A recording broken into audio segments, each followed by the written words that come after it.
The best Capital One Bank guy. Hey, mind if I get a selfie? Sure. Say, Capital One, what's in your wallet? Terms apply. See CapitalOne.com/bank for details. Capital One N.A. member FDIC. WMXF Waynesville, W225CJ Candler, the #1 preset in your car, and the new and improved iHeartRadio app. Free never sounded so good. Live from the Ingalls studio. I can't wait to play with myself every day. The Sportsocracy. Damn the devil to hell! Let the big dog see! Let him on the field! Come get you some of this. Fire them cannons! By golly, put more powder in those things. He couldn't take any more disappointment. Oh, my God. The Jets killed him.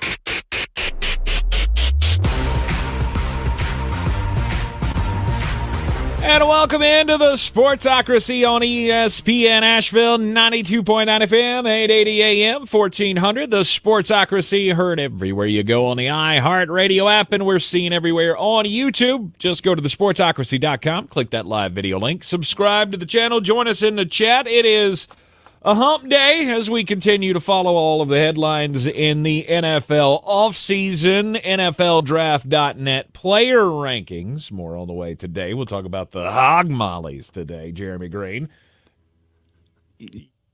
Yeah. Yeah. What is the matter? Well, Wednesday is what you live for. It's the slowest day of the week. This is the slowest position group. I'm going to bring the energy for the offensive lineman, even though this class doesn't give me a whole lot of energy. There's a whole lot of dudes that we're going to go, hey, you remember he was a first-round pick? Yeah, he probably shouldn't have been. Bend. Talking about bend and leverage. I vow to not use the word bend today at any point. Oh, good. Good. It is the Sportsocracy. You can hit us up on all the social medias at the Sportsocracy. Don't forget to subscribe to the YouTube channel so you can join us in the chat as well. So the Giants, are they going to draft a quarterback? Because now they have three. You got three veteran quarterbacks on that team with the addition of Russell Wilson. And I think people are starting to flip out. Those Shedeur Sanders fans up in New York are starting to panic that it's not going to happen. Should the Russell Wilson signing tell us anything about the Giants' plans in the draft? Well, here's my question. All right, so they have Russell Wilson, they have Jameis Winston, and they have Tommy Gabagool. Are any of them any good? No. Collectively, they could be. Well, here's the problem, though. They won't. The NFL will not allow them to play three quarterbacks at one time. So collectively, I don't really care. Here's what I know. With a markedly better team last year, Russell Wilson was the definition of average. I don't understand this even a little. I thought Russell Wilson was going to Cleveland. I thought that was a done deal. And New York was off the board as soon as they signed Jameis Winston. Now, how do I put this delicately? What's that little gopher that you talk about on Groundhog Day that sees his shadow? What's that thing's name? Groundhog? Phil? Yeah, Phil. Punxsutawney Phil? Yeah. Well, he came out of his gopher hole outside of the Meadowlands yesterday. And you know what he saw? 3 more years of you suck. Because this team is good. Lord have mercy. This roster is awful. Like, the more I look at it, the more I go, you have Malik Neighbors, a handful of defensive players, and nothing else. It's wild how that works, right? Bad management of a team year after year after year after year. Weird how you run out of talent. And it's only the no-brainer, right? I mean, Malik Neighbors, that was a you better pick him where you were picking last year. So congratulations for that. I mean, although you should have picked the quarterback because, the GM's son said so. Yeah. And I'm not going to lie to you. Around. I'm not sure the GM's son's not smarter than the GM. Precisely. You got Kayvon Thibodeau, Dexter Lawrence, Brian Burns. Anything else that really? Javon Holland. I forgot about him. Okay, who's the sixth best player on this team? Honestly, I'm asking that as seriously as I can. Is probably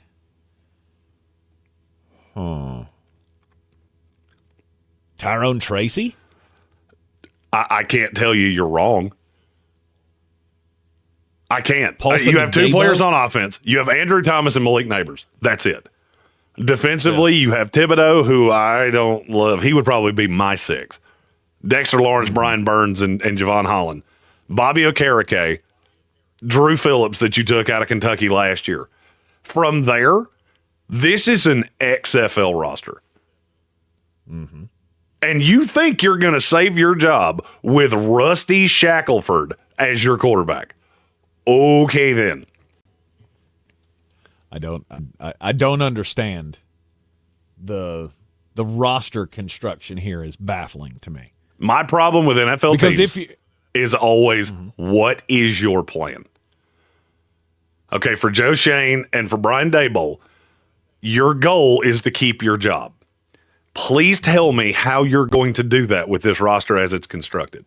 What are you selling to the ownership group at the end of this year when you go 5-12? Or it could be worse than that. What are you selling of this is why you can't fire us? You have no quarterback because you just signed two guys on one-year deals. We can take whatever quarterback we want a year from now. Mm-hmm. You're dead men walking. I mean, this is not even you're on a hot seat. This is you're sitting in your cell awaiting the warden to walk to it, open it up, and say, dead man walking. You're just waiting for the day that you wind up in the room and it's all over but the crying. Problem is that's going to come before Halloween, at least for the coach. I don't know about that. I mean, you think they're just going to stick with it here? Well, I mean, look at the staff. Because who you turn it over to? All right, let's say you fire him. Are you going to turn it over to Mike Kafka? Yes. Anyone. I'm not. If I'm Kafka, I'm not sure if I wouldn't. I'll pass. I'm good. I don't want this to be my first NFL head coaching experience. You turn it over to the special teams coordinator. At that point, it doesn't matter. You start out the season 0-6 or 0-7 or 1-8 or somewhere in that neighborhood, and you're on the path for another 2-3 win season. There's nothing you can do at that point. You will have to clean house before the end of the season. Maybe not clean house before the end of the season. You fire Brian Daboll, you do the general headline grabber, and then, hey, we're open for the next hot shot coach who wants to come here. Well, here's my question. Hot shot coach, would you want this job? Hell no. I would make the argument this is the worst job in the NFL right now because you're in a big market with big media. You have an expectation that you're going to be good. You are absolutely clueless when it comes to drafting NFL football players. I know a lot of people love telling me, man, I'm glad you're not my GM. The New York Giants, you should beg me on your hands and knees to take your job because that is how unbelievably clueless you are at adding talent, supporting talent. It's mind-boggling to me. Last week, Jameis Winston got a 2-year deal for $8 million, not 80. If it'd been 80, then we'd be having a whole different conversation right now. Right. And Joe Shane's doing all the drugs. Then you just gave up to $21 million for this year for Russell Wilson. $10.5 million of it guaranteed. You got Tommy DeVito still on the roster. And you're going to draft Shedeur Sanders? This is what we mean when I think this is what Jeremy means when he says, what's your plan?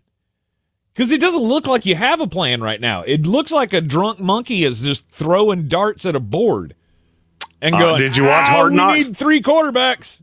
Did you watch Hard Knocks? Because that's what I took away from it is, man, y'all don't really seem to talk to each other about squat, do you? You just sit around and go, hey, what are we having for lunch today? Are we gonna get the gabagool, or are we gonna get we're gonna get a little pizza? Like, does Joe Shane have an assistant GM that's making moves aside from him? Yes, like his son. From him?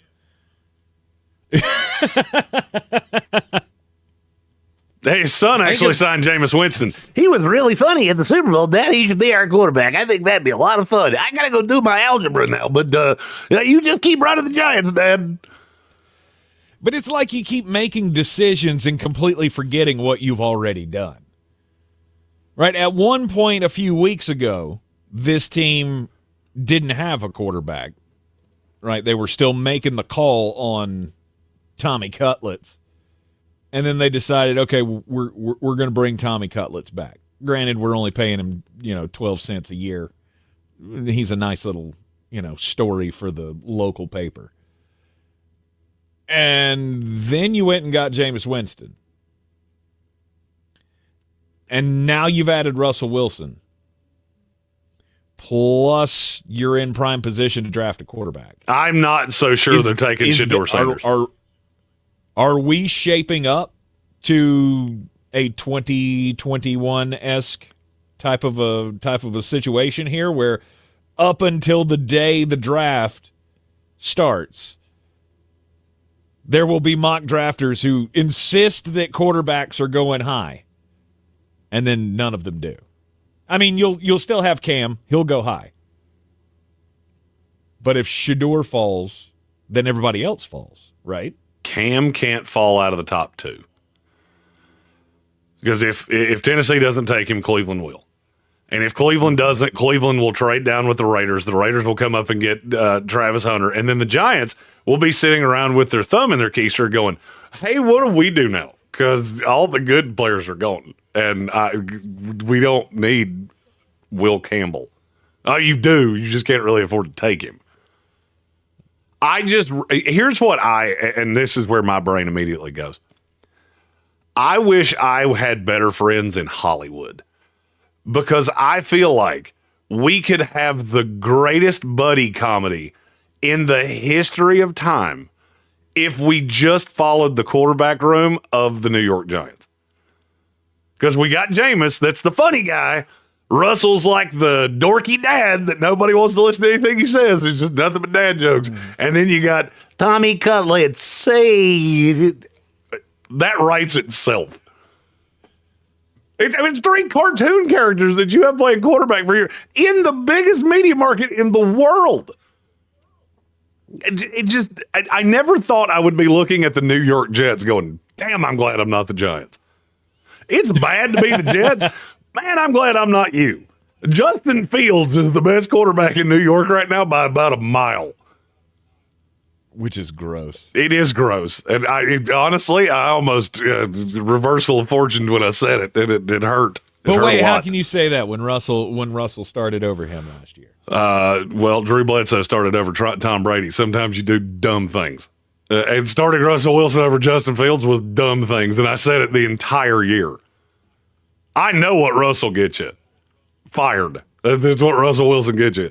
Hey, I can't stop getting back to seeing Brian Daboll just huffing down a lung dart outside of the combine. He looked like Ben Affleck in that meme. I bet he looks Ben Afflecker right now. He looks more like Ben Affleck right now than Ben Affleck does. Say, oh God, I'm getting too old for this stuff. I gotta get out of here. It doesn't quote unquote eliminate the possibility that they're going to draft a quarterback, but it damn sure hurts, doesn't it? I would say the chances of Shedeur Sanders, and I don't know what changed. I mean, I've only had a day to really track this story. They were all over Shedeur. I don't know if the combine rubbed them the wrong way. I don't know. I don't know. The ownership may have just come down and said, we're not doing it.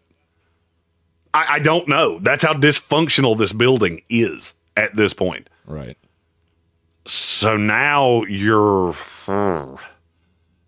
the ancillary quarterbacks in this class, How low can you go?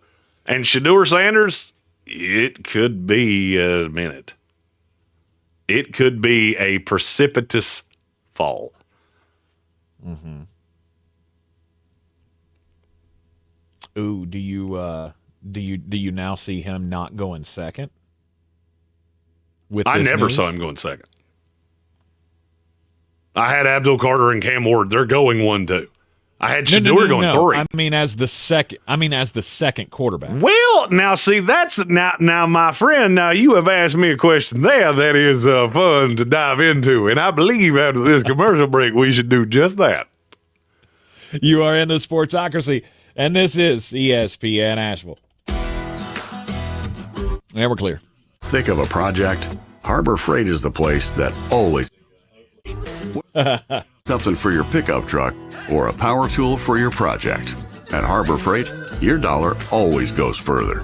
And these days, when everything seems to cost more, you can take pride in knowing that you get hardworking. I love how he's now turned into Foghorn Leghorn. Whatever you do it for less at Harbor Freight. At Tractor Supply, we know that a winning season out here takes practice, teamwork, and a can-do attitude. No, I have not seen that. It's great to have a neighbor like Tractor Supply. No matter the season, our team members are here to help. Like you, they know that nothing beats the feeling of seeing all your hard work pay off. Whether you're caring for pets, chickens, or a few acres, we have everything you need to get the most out of life out here. Season after season, Tractor Supply. For life out here. If you or a loved one have been a victim of crime, the North Carolina Department of Public Office of Victim Compensation Services provides programs to help you find peace of mind. We are here to help you apply for benefits that you may qualify for. Yeah. Hardships such as lost wages and medical NCDP. Okay. /4 victims. That's ncdps.gov/4 VICTIMS. Paying rent. I don't know if I'm going to make it. My damn foot's all swelled up like a damn balloon, dude. So Rocket Mortgage is helping you gnarly towards home ownership with rent rewards. For the first time, save up to $5,000. Jeez. First home just by paying rent. Only at Rocket Mortgage. Call 800-4ROCKET or visit rocket.com to find out more. Rocket Mortgage, LLC. Licensed in all 50 states. NMLSconsumeraccess.org, number 3030. Looking to buy? Yes. At Clarissa Sells WNC, we're proud to be the #1 real estate team in Buncombe County, selling over 100 homes in 2024. We represent both buyers and sellers, and with a personalized approach to meet your needs. At Clarissa Sells WNC, real estate isn't about properties, it's about people. Call me today, Clarissa Marshall, at 828-774-6343. When it comes to real estate, we're here for what matters most, you. Bear Smokehouse Barbecue in downtown Asheville is back. Join us on the 29th at Bears on the South Slope for a lighthearted rage-releasing benefit party appropriately named To Hell with Helene. We'll exercise some demons together. A little axe throwing, a pie eating contest, mechanical bull rides. There'll be live music and, of course, great barbecue. Proceeds from the party will support Linked for Life, a mental health initiative. Say To Hell with Helene with us at Bear Smokehouse grand reopening downtown March 29th. It's the moment you dream of, the moment you work for, train for, run wind sprints when nobody's watching for, the moment when hours of gym time, court time, prep time, all culminate into this time. The moment when millions of bounces, blocks, and boards all add up to this, your moment. Ingles, we're with you every step of the way.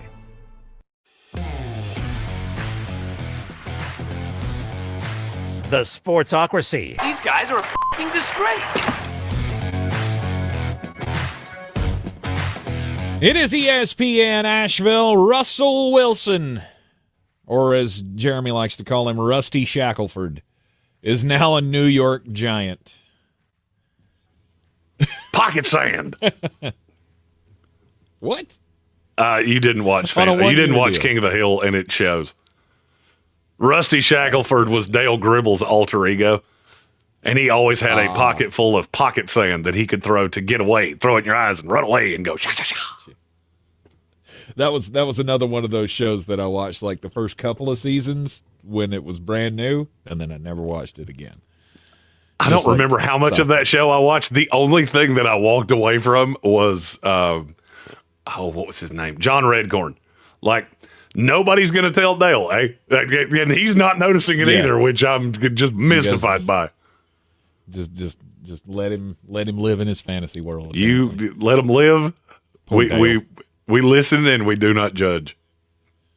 Do they still do that show? Do they make like new episodes of that show? Allegedly, there was a comeback coming, and if it happened, I haven't seen it. So, I was going to say, if there ever was a character built to wear a MAGA hat in a cartoon, it would be Bill Rebel, right? You gonna make Bill wear that? Oh yeah, no doubt. Cover up his bald head. Lenore. Sorry.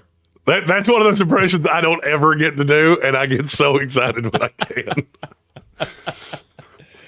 All right, we are talking about Rusty Shackelford going to the New York Giants, a one-year deal worth up to $21 million. But now that they have Russell Wilson and Jameis Winston and Tommy DeVito, the question becomes, are they still on the path to draft a quarterback coming up next month? And also, is this going to push Shedeur Sanders so far down the board that he not only doesn't get picked in the top 3 of the draft or top 5 of the draft, but could he run the risk of being the 3rd quarterback to come off the board rather than the 2nd quarterback to come off the board? The Giants. All right, so Tennessee is taking Cam. I feel pretty confident in that. I do not. I have Cam Ward and Abdul Carter going 1-2. What order they go in, we'll figure that out over the next 29 days. But I am not confident it's Cam Ward at 1. So if Cam's not there for Cleveland, Cleveland will go Abdul Carter. Yes. Then the New York Giants are up.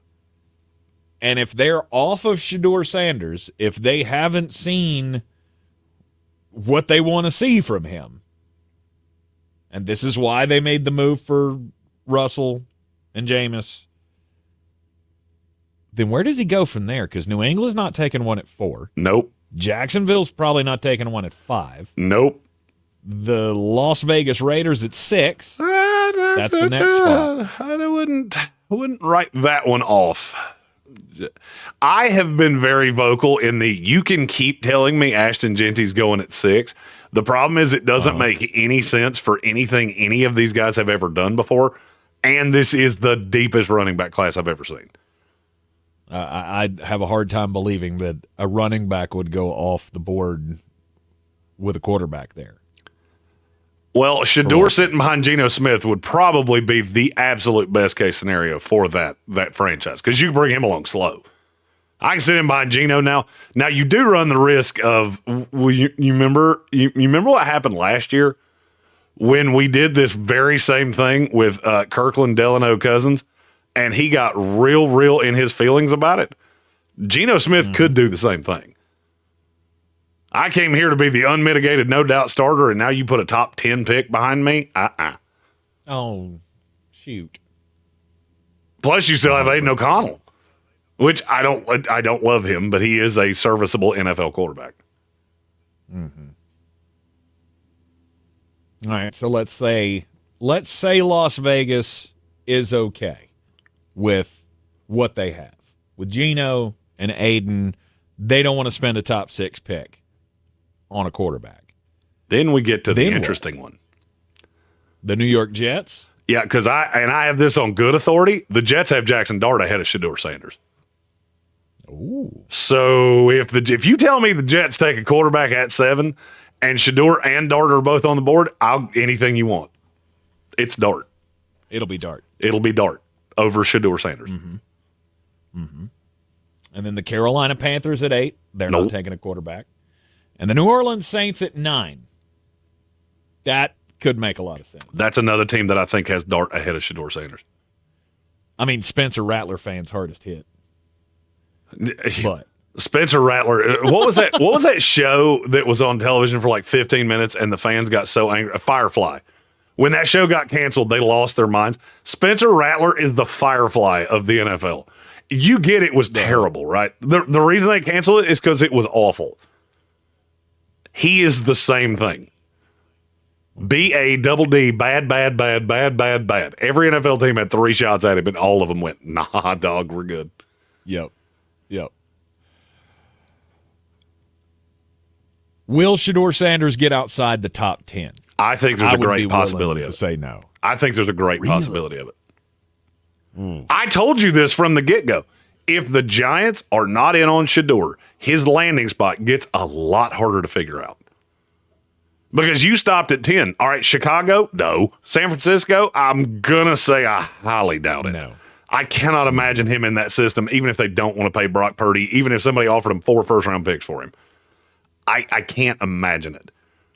12 is interesting because Jerry's a crazy person, and he loves Dion. Miami is interesting to a point, but that's everybody in the building is on the verge of getting fired. So I'm going to say no. Right. Indianapolis is interesting. Now you talk about that's another one. That's a buddy comedy waiting to happen. Anthony Richardson and Shedeur Sanders fighting for one football that they both get to turn over 25 times a year. Right. Atlanta's not doing it at 15. Arizona's not doing it at 16. Cincinnati at 17. Seattle, Tampa, Denver, Pittsburgh at 21 becomes the next. You breezed over Seattle. I don't think they would do it, but man, I saw Divine Comedy say this in the chat. John Schneider's been itching to take a quarterback for a long time. And if you gave him the shot at 18, I'm not sure that he wouldn't go, 2 years in Sam, we can get out of that and roll to Shedeur. But do you see what I've been trying to tell you of the Giants are the only team that makes full sense? I talk to a lot of these teams. I'm not just making this up it's not coming out of the back of the mullet. It's going in my ear. It's hitting my brain and it's flicking my brain of nobody seems to like this kid. And I've read this book before. And you know what it leads to? Geno Smith sits there for an entire night of the draft and everybody's going, oh, but he's such a name. But the scouts are looking at you going, he's not that guy. He wasn't that guy then. He's not that guy now. And I'll be honest with you. I'm working on player evaluations right now. I just did Shedeur Sanders. I give you one guess who my player comp on him was. It's Geno Smith. Oh, okay. A guy that has shown he can be mobile, but he has absolutely no interest in doing it. Short area accuracy is about as good as it gets, but you're manufacturing a lot of these touches because a lot of what he does down the field is really confusing. That's Geno Smith and Shedeur Sanders. To me, they're the same guy. The difference is I think Shedeur has a little bit better of an arm and Geno has a considerably better brain. The fall could be long. I mean, it could be the narrative of this draft that Shedeur Sanders sits at that table and waits and waits and waits and waits. And one of these teams that's telling me how much they like that Jackson Dart, one of them's not blowing smoke. And Jackson Dart ends up going, because I'm telling you right now, if from what I hear, Pittsburgh is not in love with Jackson Dart. They think he's a second-round player. They comp him to Kenny Pickett a lot. So that is a spot. I would say 21 is probably the drop dead, especially if Aaron Rodgers retires. But I could easily see a path he gets to 21. I could easily see a path he gets to 21. Everybody's got an excuse. And when the play isn't up to par or up to what it should be for a top draft pick, it's easy to bypass that on draft day. In the lead up to the draft, there's a whole lot of, there's a whole lot of attention, a whole lot of speculation, a whole lot of, dare I say, lying that gets done. Maybe it's just bluster. Do you remember the 2021 Maybe draft? it's just the name. You and I did this draft together. Do you remember me telling you in the weeks leading up to the draft, these quarterbacks are not as beloved as you think? We kept seeing Malik Willis in the top 5, and I said straight up, and I have way better sources now than I did then. I kept telling you, I don't know a team that's in love with this kid. I have not talked to one yet that is pounding the table for him. The last mock draft before that draft that Mel Kiper did, Malik Willis was his number 1 pick. And there were 3 quarterbacks in the top 5. And I laughed until I almost urinated in my pants, if you recall. Because you told me that the Tuesday before the draft, and I laughed until I almost died. Mm-hmm. And we will keep doing it. The mock drafters, the talking heads, it will keep happening over and over and over again, because very rarely do you ever have a class like that where you don't have the no-doubter, and then everybody just comes together and goes, "We're not doing it." We have some. We're not going to pull the. We're not going to pull the trigger on that. We have some super chats to get to, so you get the button ready. I want to say something about mock drafts. I get a lot of very kind words on my mock drafts. There is a reason that people like what I do over what other people do. It's because I'm not putting my brain in your GM. I'm putting my evaluations with the way you draft. There are certain teams that they're just not going to do certain things. And over time, I've gotten better and better and better at figuring this out. You got to understand, I'll go Andreas Pinckney because he's the most recent person that commented in the YouTube chat. Andreas knows the Saints better than I do, because he's got that one team that he eats, sleeps, breathes, dies with, the New Orleans Saints. I know them because I do this for a living. So I listen to a lot of what fans say and I have for years, we don't take Seattle, we don't take certain positions in the first round. You're right, you've never done it. That's why I'm so bullish that Ashton Genty's not going 6. Because Pete Carroll nor John Spytek have ever been involved with teams that did that. Most media guys put their brain into the GM of whatever team, and they just go down the list of, this is what I would do.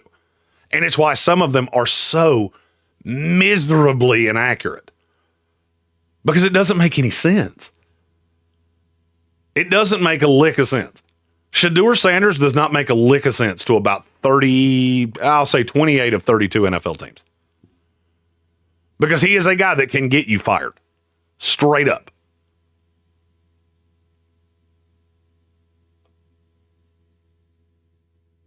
Andreas Pinckney says it's going to be so funny when the Giants draft Sanders. He says he's going to urinate himself laughing, because a rookie quarterback is the only way that Daboll survives. I agree with that. I think now you've signed so many veterans that you've almost defeated the purpose there. I would agree. How many backups do you need? I feel like it was miscommunication at best, right? It was miscommunication at best and malfeasance at the worst. And every Giants fan should be livid right now. It's dogs chasing cars. That's what the Giants are. Yeah. They are a dog chasing cars. Mm-hmm. They wouldn't know what to do with it if they caught one. Yep. They're just throwing things up against the wall and seeing what sticks. And that's not how you keep your job, and it's not how you build an NFL team. It's definitely not how you build a winner. And it's been quite a while since New York has seen one of those. You're in the Sportsocracy. This is ESPN Asheville. We'll hit all the super chats when we come back. This is your Extragen Clear weather forecast on ESPN Asheville. Another push of dry air coming in. Wasn't much rain around yesterday with the front coming through. Good-looking afternoon, though, with a gusty breeze around. Still pretty dangerous fire conditions. Sun, a few clouds. Tonight, mainly clear and 32, so maybe a jacket tomorrow morning. Won't need it in the afternoon. Sunshine, high 65. Friday, sunny and even milder. We're tacking on about 10.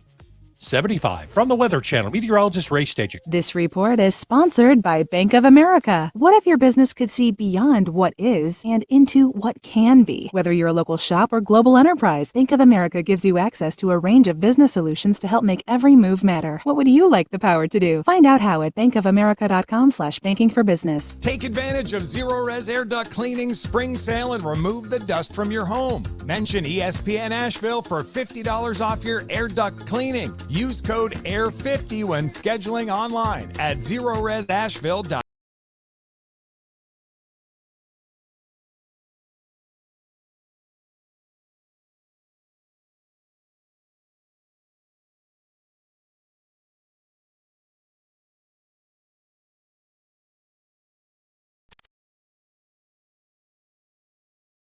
Don't miss Neon Trees live March 31st. See you at the PO.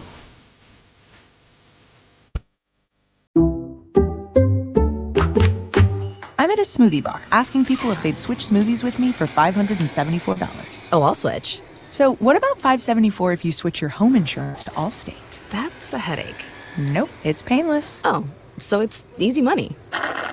Yep, check Allstate first and you could save hundreds on quality home insurance today. You're in good hands with Allstate. Not available in every state. Based on the national average annual savings for new home insurance customers surveyed in 2023 who switched to Allstate and reported savings. Savings vary. Looking to buy or sell in Asheville? At Clarissa Sells WNC with eXp Realty, we're proud to be the #1 real estate team in Buncombe County. Give us a call, 828-774-6343. We're here for what matters most, you. At Ingles, whether we're celebrating Friday night rivals, televising college basketball games, bringing the Fan Fest to semi-pro soccer, or taking you out to the ball game at your minor league park, it's all in the bag. Ingles, low prices, love the savings. In the aftermath of Hurricane Helene, we found out a lot of things about our community. We saw neighbors helping neighbors, and we learned in desperate times one of the best things to have around is a redneck with a chainsaw. Not just a chainsaw, boy, just country boys in general. When you live in these mountains, you figure it out. Like, you make stuff happen. After answering the calls for help that they heard on the radio, the Chainsaw Brothers are still here, making it happen the right way. Fair, insured, and local. Need tree help? Call the Chainsaw Brothers. 316-1013. 316-1013. This is J.W. Whitley, General Manager at Parks Ford of Hendersonville, introducing you to this month's Parks Community Heroes, Corey and Kristen Short and the entire team at Silverados, who converted their music venue in Black Mountain into a donation and distribution zone in the wake of Hurricane Helene. Corey and his team founded Valley Strong Disaster Relief, dedicated to providing essential support to our neighbors in need. Nominate your Parks Community Hero at parkscommunityheroes.com. Experience the Parks Promise today at parksfordhendersonville.com. Boy, you must be outside your mind. The Sportsocracy. Just a bit outside. He tried the corner and missed. We're back in the Sportsocracy on ESPN Asheville, and the bracket games and such with the NCAA tournament. Actually, tournament getting back underway tomorrow with the Sweet 16. And you know, everybody's, or all the, you know, all these businesses have the bracket games and such. You know, we talked about last week the X contest where Elon Musk was giving away a ticket to Mars for the perfect bracket. Do you remember the first person to come up with the idea for the perfect bracket $1 million giveaway? It was Warren Buffett. Warren Buffett. That's right. Warren Buffett. He's never been able to give that away because nobody's ever had the perfect bracket. But he was the first one, probably 15, 20 years ago, to make that offer. Well, over the years, he's gotten a little bit older, and he's decided that he wants to give away the $1 million before he dies. He's 95 years old, and he just really wants to give away the money. So he's changed the rules of the contest, but it's not open to the public anymore. He just does it with the people that work for Berkshire Hathaway and the subsidiary groups and such. He's finally given away the $1 million. He had to change the rules, though, that anybody who picked 30 of the 32 first 32 games of the tournament. If you pick call it the 30 first of those, round. I know you want to. That's what it actually is. So just call it the first round. Well, it's the first 2 rounds. So if you could pick 30 of the 32 games correctly. Well, 32 games is just the first round. Because there's 16 games per day the first 2 days. You have to eliminate 48 teams to whittle 64 down to 16. Whatever. Anyway, it's 30 of 32, whatever damn number he's saying here. And one guy did it. Actually, 8 people did it within the company. But one guy did it without getting a single one wrong for the first 29 games of the tournament. And he was the winner of the $1 million. But 8 people? That's a lot. Only missed 1 game. They got 31 out of 32 games correct. I've never had a bracket do that well. Never. I think I got 28 in the first round one time, and I had I got all of the Sweet 16 one time. And then that first day of the Sweet 16, I think I lost all 4 games. And it just all came tumbling after. It's ironic to me that your story was about March Madness and brackets, because so is mine. The NCAA has its own little bracket challenge that you can go to their website and fill it out. How many perfect brackets do you think we have on the men's side through 2 rounds? 1. It's 0. Not a single one. Out of, it was millions of entries. We have 33 on the women's side. But there's a person named Rip that has a perfect bracket right now. 32 for 32. But they made a boo-boo that I've never seen before, and I didn't even know you could save a bracket this way. Okay. They forgot to pick a national champion. They got all the way through the bracket and forgot to pick a winner between, I think it was LSU and South Carolina. So they saved the bracket. Now you have no ability to edit it because it locks at tip-off of the first game. So there's a possibility that this, whoever Rip is, could have a perfect bracket going into the national title game. They didn't pick a winner. I don't think I could ever play again. If I went 62 for 62 and I got the right 2 teams, I just didn't pick one of them.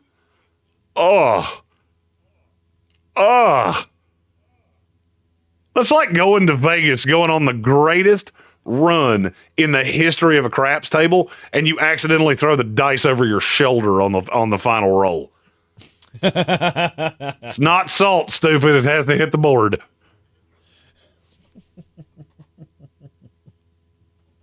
All right, let's hit some of these super chats, so the YouTube comments. Here comes the money. Here we go. Money talk. Here comes the money.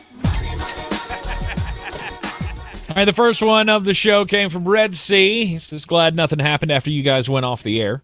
Always a big fan of that. Okay. I do love our time slot. Yep. We give you all day because we're done at 3 Eastern time. So, you had all day long to do stuff. Nah, we're going to do it at 6 p.m. That's fun. Thanks, Giants and Patriots. Yep.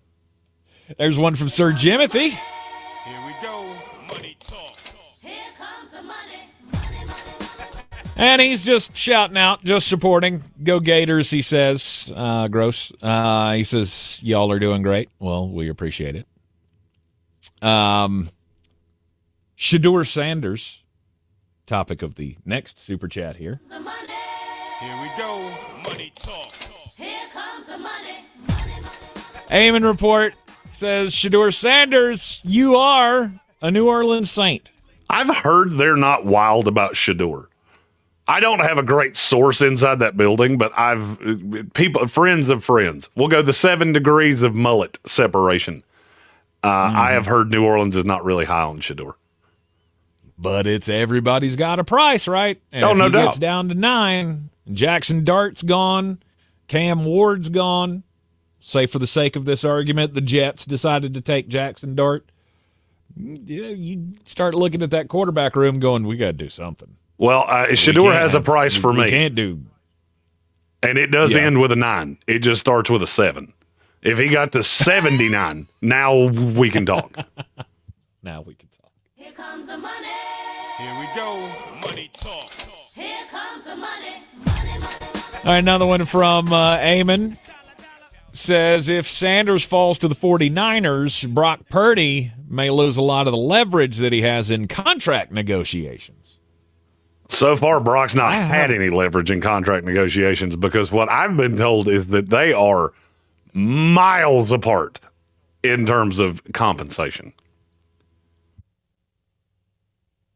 Which doesn't shock anybody. No, because he's a $25 million quarterback that thinks he's worth 55. Who wants 50? Exactly. He wants $50 million. And my friend, that's just not going to happen. Here comes the money. Here we go. Money talk. Here comes the money. And then Sir Jimothy with the last one here in the string says, if Dallas gets Sanders, I'll enter the NFL fan draft. So he's going to transfer portal. Not going to do the Dallas thing if it's Shedeur Sanders. Well, I mean, look, I'm already in the NCAA transfer portal. Me and Elliot Cadeau, we're just hanging out here together. What did you do? So you're in it again? Oh yeah, I'm still in it. I'm in the summer sesh, trying to figure out where we're going to land for the fall. Okay, all right. Did you ever land last fall? Well, we kind of had a thing happen, Tank, that it disrupted. So we just took the good idea and we moved it to the summertime. Okay. So you got the red shirt year. Kind of like we did with our new Useless Aggression podcast. Hey, we don't have a lot to talk about in the summer, so let's talk about wrestling. Yes. So good. I'm trying to buy that name. The problem is none of their email addresses are still valid because I sent them all emails yesterday and they all kicked back. I think after 5 years, I can just take it. You haven't done one in 5 years. I don't think you have a legal right to this anymore. All right, other news coming out of the NFL yesterday, the New England Patriots have a number one wide receiver for Drake May. Stefon Diggs, 3 years, $69 million. Good Lord, that's a lot of money. That is a lot of money. For a 31-year-old receiver coming off a knee that's been a diva anyway. Yeah. All right, you tell me why I should love this. You would think that he would have got some kind of a, or that the Patriots would have got some kind of a deal there, but well, he's a 31-year-old receiver. He wants to win, and he's going to a place where he knows pretty damn confidently he's not going to. Well, I mean, and I guess that's it. It's, at some point you have to make that decision, and the New England Patriots have to have a number one wide receiver for Drake May. And Stefon Diggs was the best choice available. You got to spend the money somewhere. You overpaid him? Sure. But there is potential there. Stefon Diggs is not the headache that he seemed to be in other places he's been. Okay, so why do you say that? Why do you say he's not the headache? No, I'm saying if he's not. Oh, that's a big if. Then you did well. Right, it's a huge if. You have to look at this and think, okay, best case scenario is Stefon Diggs is not going to be the headache. He's not going to cause problems for the rookie, which he probably will. And, it's not an issue on the sidelines. We don't have stories of, him yelling at Mike Vrabel and vice versa, which I could fully see coming down the line at some point. I still like the talent of Stefon Diggs. I mean, as long as he's still able to go and, his workout videos look awesome that he's sharing on Instagram. Oh, yeah, because that's... As everybody does. I mean, highlight tapes that's the best way to evaluate a guy. Well, you don't know. You don't know what he's going to be until he shows up. All right, so I'm going to take all of those fantastical things you just said out because I don't know what he's going to be. I know his history, And his history is that he's a headache. So we'll take that out. Let's just go from a sheer football standpoint. Right now, the best receiver for New England, Stefon Diggs. Who's the two? Demario Douglas. Pop Douglas. Where does Pop Douglas play exclusively? In the slot. In the slot. Okay. Jalen Polk, when he was drafted, I told you he was a what? He's a big slot. Receiver. He's a big slot. That's where he fits best. Stefon Diggs fits best in the slot. What he does works better coming out of the slot. Last year, he was about 50-50 with the Texans. You now just signed a $23 million outside wide receiver that's a better slot guy. Just from a sheer football standpoint, it doesn't make a lot of sense. Now, let's add the personality kerfuffles in there. Tank, you and I covered Drake May at North Carolina. He had an absolute love affair with who? Josh Downs. Josh Downs, who played out of the slot. Drake likes slot receivers. We talked about that when he came out, and that's fine. That's not really a detriment. He has the arm to throw to the outside. He also fell in love with Josh Downs, and what did that lead to? A lot of targets. A lot of targets and a lot of turnover-worthy plays. So now you're putting a loud diva receiver in the room with Drake May. A guy that has already shown a propensity to fall in love with the receivers and pepper them with targets, whether they are open or not. Mm-hmm. I get adding the receiver. I do. I get it. I never liked this fit. There were outside receivers that I would have liked with New England. I would also like them taking Tedoroa McMillan. No Smile said Pop's just a gadget guy. Right now, he's the second best receiver on your team. So, I mean, you can tell me about Jalen Polk. Jalen Polk was literally worthless last year. Javon Baker, awesome. You have a belief in him? I didn't. Kendrick Bourne is fine. I just don't see this is another one of those times that I just don't see the plan. It feels to me like you looked at your receiving corps and went, we have to have a number one wide receiver. Money be damned, fit be damned, none of it matters. And you added a guy that doesn't make a whole lot of sense. Also, I have to ask this, who exactly did you think was your competition for him? The last I heard was that the three favorites to sign Stefon Diggs were the Bills, the Jets, and the Patriots.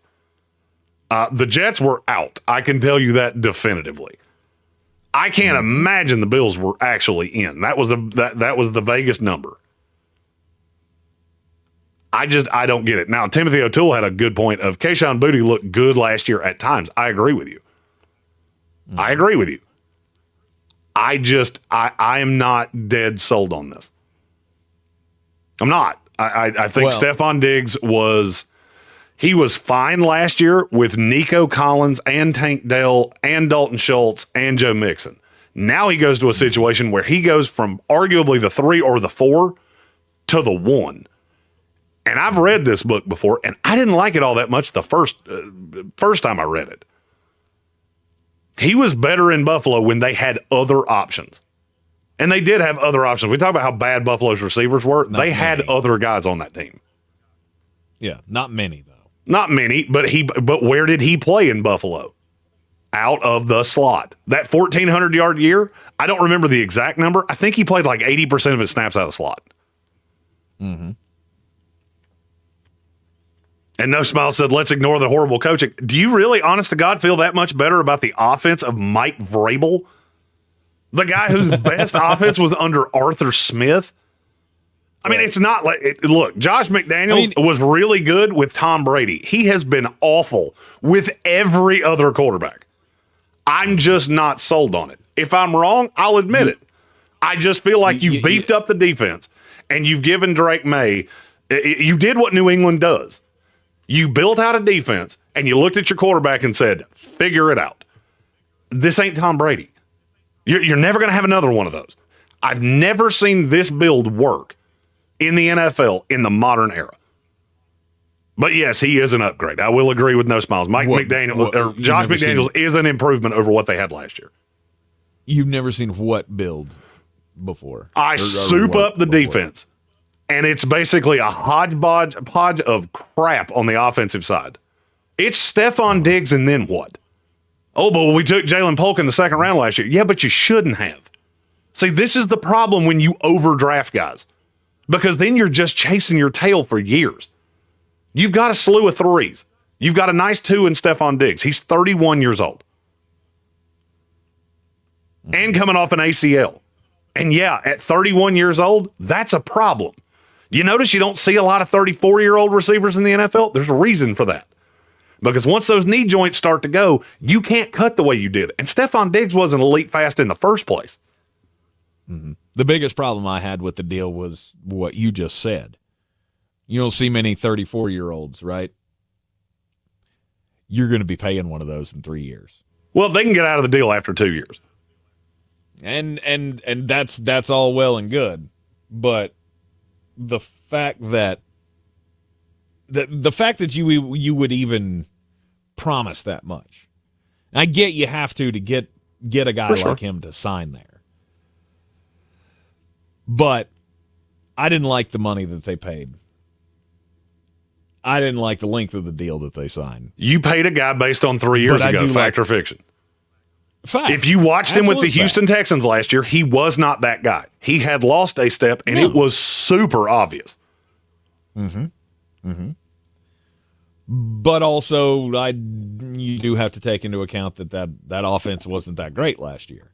That offense wasn't that great last year? I mean, no. They had one of the leading receivers in the NFL and one of the leading rushers in the NFL. Their quarterback regressed. I got news for you. If you think Drake May's going to be better next year than C.J. Stroud was last year, you're going to have to show me your work on that, because that doesn't make a whole lot of sense to me. Oh, by the way, you're playing behind an offensive line that is awful. But there was no place for him last year. That's what I'm saying. Like, he wasn't the star. And we know he doesn't work well when he's not the star. Now he gets to be the star again. So maybe this changes things. Maybe this changes his trajectory. There's a lot of ifs, no doubt about it. But to me, the New England Patriots looked at this move and went, we have to have a wide receiver that we can trust, because we don't have one of those.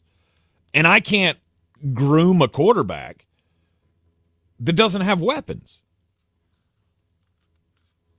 I still feel like you have issues. There's a risk. I mean, I don't feel like you solved the problem. People are treating this like they went out and signed T. Higgins. You didn't. You got the 30th best receiver in the NFL that's now going to run as your one in a position that he does not naturally play in, because he's not an outside receiver and he never has been. You can put him out there all you want to. Look at what happens to his overall analytical grades when he plays on the outside. They go through the floor. The way that team's set up, he's going to have to play outside, which means he's also getting number one corners with a rookie quarterback behind a second-year quarterback behind a bad offensive line with very little running game. Mm-hmm. Mm-hmm. But one top 30 wide receiver is a lot better than having no top 50 wide receiver. I don't disagree with that. Yeah. You're in the Sportsocracy. This is ESPN Asheville. Hard work and dreams lead to success. Clear. Your taxes with TurboTax and Credit Karma doesn't hurt either. Make filing taxes a walk in the park, because we'll pre-fill your info for you so you can file quickly and confidently. Winner! Get the peace of mind that comes with expert help. Let's go! Being powered by TurboTax means you're backed by the leading tax preparer, and we'll show you all your filing options up front so there are no surprises. File your taxes on Intuit Credit Karma today. Expert help not available with all products. Guarantee details available at turbotax.com/guarantees. Listeners are always asking about QC Kinetics treatments. They want to know if they should consider it for their joint pain. If you're wondering if you are a good candidate, let's see if you answer yes to any of these questions. First question, is your quality of life impacted by chronic pain in your knees, hips, shoulders, or other joints? Trouble sleeping? 4 minutes. Day movement. Next, do you want to avoid surgery and all of the pain, long recovery, and uncertainty that comes with it? And most importantly, do you miss doing things you love because joint pain is holding you back? Walking, golfing, jogging? If you answered yes to any of those, I'd bet you're a great candidate. So please don't wait. Call QC Kinetics right now. Ask for your free consultation. Learn how the latest advances in regenerative medicine can get you lasting pain relief with no drugs, no surgery, and no downtime. Call 828-333-9517. That's 828-333-9517. 828-333-9517 in Asheville and Greenville.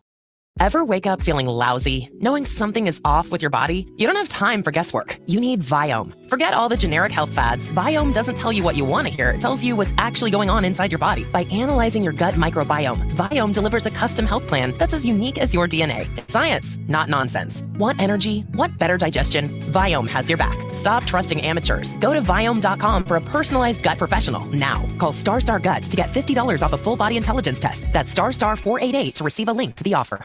Buying or selling a home doesn't have to be stressful. Let me, Clarissa Marshall with eXp Realty, your local real estate expert, guide you every step of the way. Whether you're searching for your dream home, looking to sell quickly, or exploring investment opportunities, I've got the experience and the tools to get you the best deal possible. Call me, Clarissa Marshall with eXp Realty at 828-774-6343. Let's make your real estate dreams a reality. I'm your trusted realtor. I'm making moves and making dreams come true. In the Sportsocracy, we like to make jokes, and we make jokes about doing ball things. Well, nobody does balls quite like Bear Smokehouse Barbecue. Bear balls, mac and cheese, pulled pork, and cornbread, fried and topped with a cheese sauce and bacon.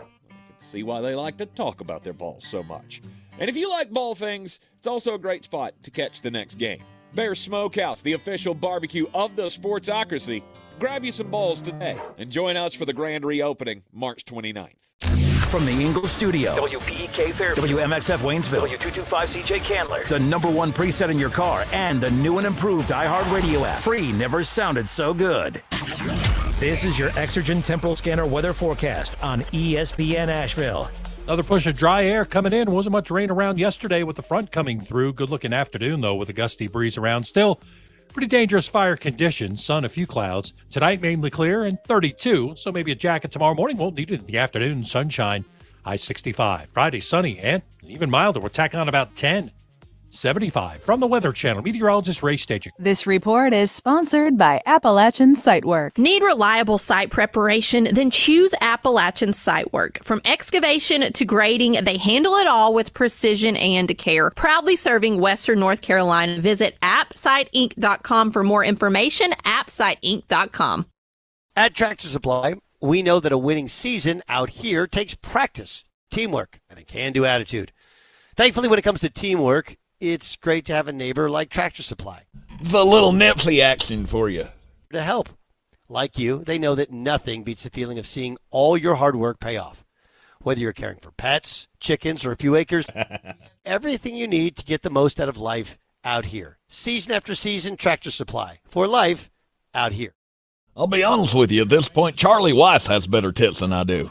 At $9 Discovery Luxe Craving Boxes from Taco Bell at participating stores for a limited time only. While supplies last, price of participation varies. Drinks excludes freezes. Tax extra. Taxes was not knowing your full financial picture. Now taxes is getting and maximizing your refund all in one place. Credit Karma, where a TurboTax expert can do your taxes for you. They'll get you the most money back, guaranteed. Then you can do more with all that money, all in Credit Karma. Now this is taxes. Intuit Credit Karma with TurboTax. Get started today. See guarantee details at turbotax.com/guarantees. Experts only available with TurboTax Live. The Sportsocracy. It fires me up, man. I love it. Say it one more time. The Sportsocracy. Shake it back! Beer City's best sports talk. It is gross. Just earlier. They are mature, actually. You just have to get to know them better. Your lunchtime dose of dumbassery. Live from the Ingalls Studio.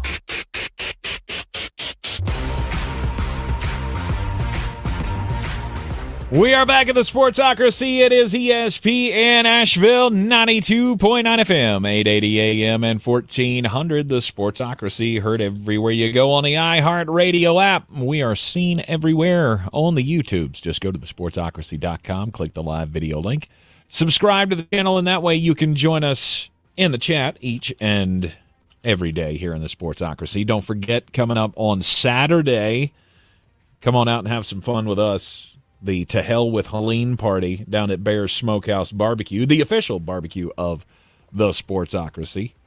Party begins at 5 o'clock on Saturday evening, and we're all just gonna get together. We're all gonna eat some balls. We're gonna drink some. Jeremy and I are gonna eat some pies. I'm not riding a bull. I've already decided the foot's not going to be nowhere. Yeah, I can't deal with the foot injury anymore. Like, the foot has to heal. We got to get that foot healed before we ride any bulls. Eating pies, you can do that from a seated stationary spot. Yes, we will not be doing the bull ride. Now, I, on the other hand, am a malleable man, and I bounce, so I might.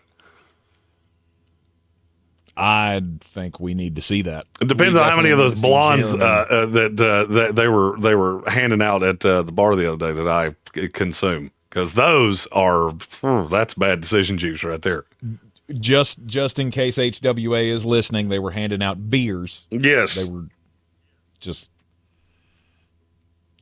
She knows that I was never partial to blonde. The only blonde that I was ever really partial to was it came out of a tap. So. Okay, fair enough. Following the Draftmas season news here in the Sportsocracy, as the NFL Draft is coming up on the 24th of next month in Green Bay, Wisconsin. We will be headed there, so we will have all of the coverage from Green Bay. David L. with a very generous in the chat said he's got a $50 draft tip donation to the person that eats most pies without vomiting or passing out. Okay. Feel pretty sure that's going to be me, because Daddy's showing up hungry. Tank won't be able to stay away from the moink balls long enough. Yeah, that's gonna be tough. Because I think we're not doing the pie eating thing until like about the time the sun goes down. Well, that's just insane. We should do it right away. That way, I can, have the reversal. You got to build to that after the contest, and then build to it. You got to build to that. You got the you got the two ESPN idiots showing up. You don't just chuck that out there. This isn't the WWE. We don't put Roman Reigns and CM Punk and Seth Rollins in the first match. Build to that. Give them some New Day. Okay. Give them some Viking Raiders or whatever those two weird men are. Things that look like they fell out of the 1500s. You've been trying to catch up on your stuff before WrestleMania. Sure have. I might have had a few domestic lights and watched Raw last night. Did you really? I did. The most recent one. And John Cena still sucks. Sorry. You can give him fake hair and you can put a mean mug on his face and make him a madman, but he's not. John Cena heel to me looks like a 4-year-old that's mad you won't give him a cookie. Just, I'm mad. I hate you, and I want to live somewhere else. I'm my brain's still broken after all of the John Cena Ernest memes. I can't get away from how much he looks like Ernest P. Worrell, and therefore I could never believe that he would be a heel. Is that the one from the Andy Griffith Show? No, you mean Ernest Goes to Camp? I never watched Christmas, any of that. That guy? Yeah, I thought that was dumb when I was 5. I certainly am not watching that. Oh, awful. Know what I mean, Vern? No, I don't, because you don't speak English. You should speak English gooder, and maybe I would know what you mean, Vern. The hillbilly telling people how to talk. Look at that. Hey, look. I am a well-spoken hillbilly, and you know it. This is true. Just because I sound like a combination of Sling Blade and Alex Jones doesn't mean I'm not well-spoken. He's not a bad evaluator of not a bad evaluator of NFL talent either, and you can see all of the guys that are in the 2025 NFL Draft that Flosterdamus likes at NFLDraft.com. NFL.net. All of the rankings and latest mock drafts and such can all be found at the NFL.net website. And today, position breakdowns. We're starting with offensive tackles here. Yep. Top offensive tackle in this draft is Will Campbell. Will Campbell. I'm tired of Wait, fighting I thought it. he was a guard. He's a guard. He's a guard. I'm tired of fighting it. He's going forward to New England. I'm tired of fighting it. He's going to play tackle. And look, if J.C. Latham can play left tackle, Will Campbell can play left tackle. Bingo. Oh, but he's got short little arms. I don't care. He's got some of the best feet I've ever seen. Mm-hmm. I feel like if you look at what New England's done in this offseason, either they're going offensive lineman at 4, or they have an insurance policy on Drake May that only pays if he is physically killed on national television. You absolutely must have a left tackle that's worth a damn if you expect to win any games anytime soon. And I'm not saying winning games anytime soon is really coming for the New England Patriots, but you're not going to get there by killing your franchise quarterback. Well, you look at Campbell, and the tape on him is absolutely intoxicating. He's an all-timer to me. He's a fantastic player. And the thing that I can't wrap my brain around, it's always funny when we get to this point, because we've been talking about this for so long. And now we get to the combine and he measures and all of those things. And now all of a sudden the tape just goes out the window. And you're drunk in love on Armand Membou because he's got 400-inch arms. But the tape doesn't say that. Why is this so hard for people to watch a guy on tape and go, Will Campbell was the best offensive lineman in college football last year, and it's not really debatable.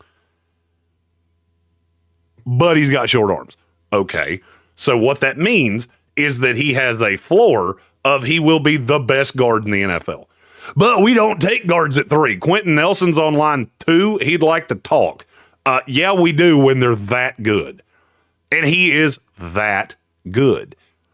Bill Workman said tape over underwear Olympics every day. Exactly. Yes. I have the 2/3 rule. You have the tape. You have the postseason All-Star games, the Senior Bowl and the Shrine Bowl, and the Combine. 2 of those 3 things are going to tell you what a guy is. Sometimes you get tape that doesn't line up with the Combine. Sometimes you get an All-Star game that doesn't line up with the tape. Then you have that 3rd thing, and it's going to tell you the tale. Will Campbell didn't have to play in an All-Star game because the tape was that good. Will Campbell's an elite player. He is an elite player. He is my number 4 in this draft. He is behind Abdul Carter, Travis Hunter, and Mason Graham. That's it. That's it. If you don't like him, that's fine. Let him fall to 7. If the Jets take him at 7, there will be a naked guy in Green Bay. I promise you. Because I will be overjoyed at the thought of Olaf Ashanu and Will Campbell as my bookends for the next 10 years. Right.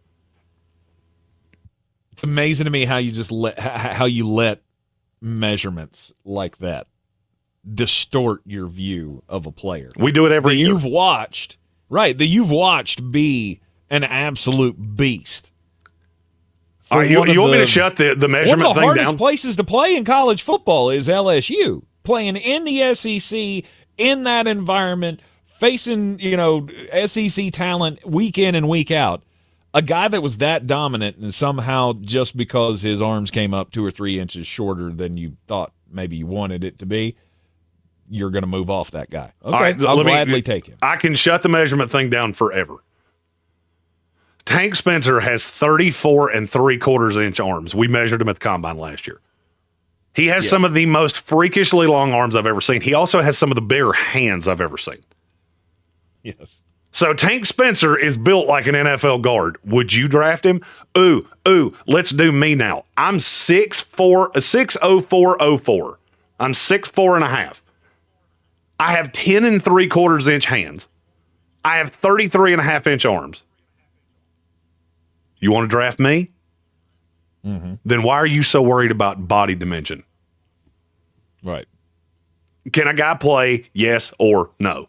Will Campbell can play. Stop worrying about everything else. Yep.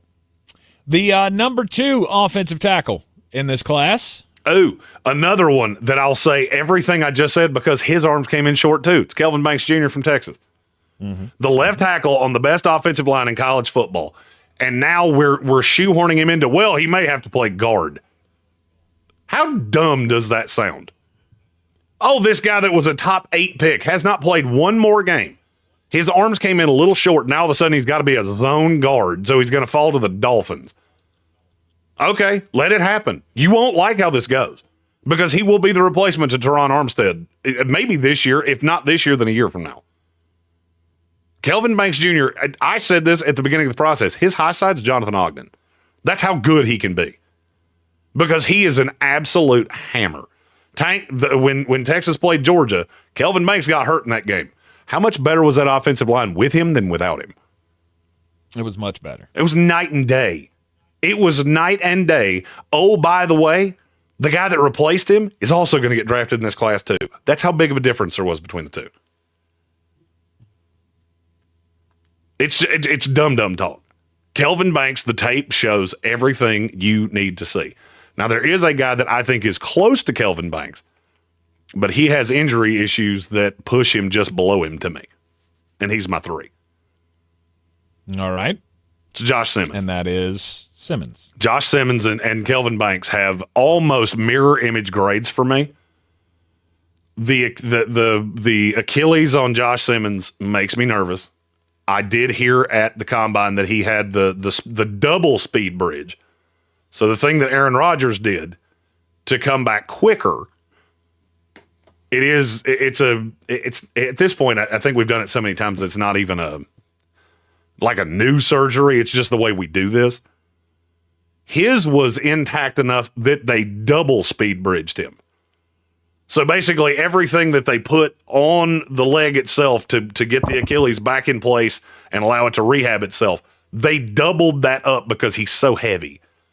There's a difference between a 220-pound quarterback and a 330-pound offensive lineman. And everything I heard was that the medical was clear as a bell at the combine.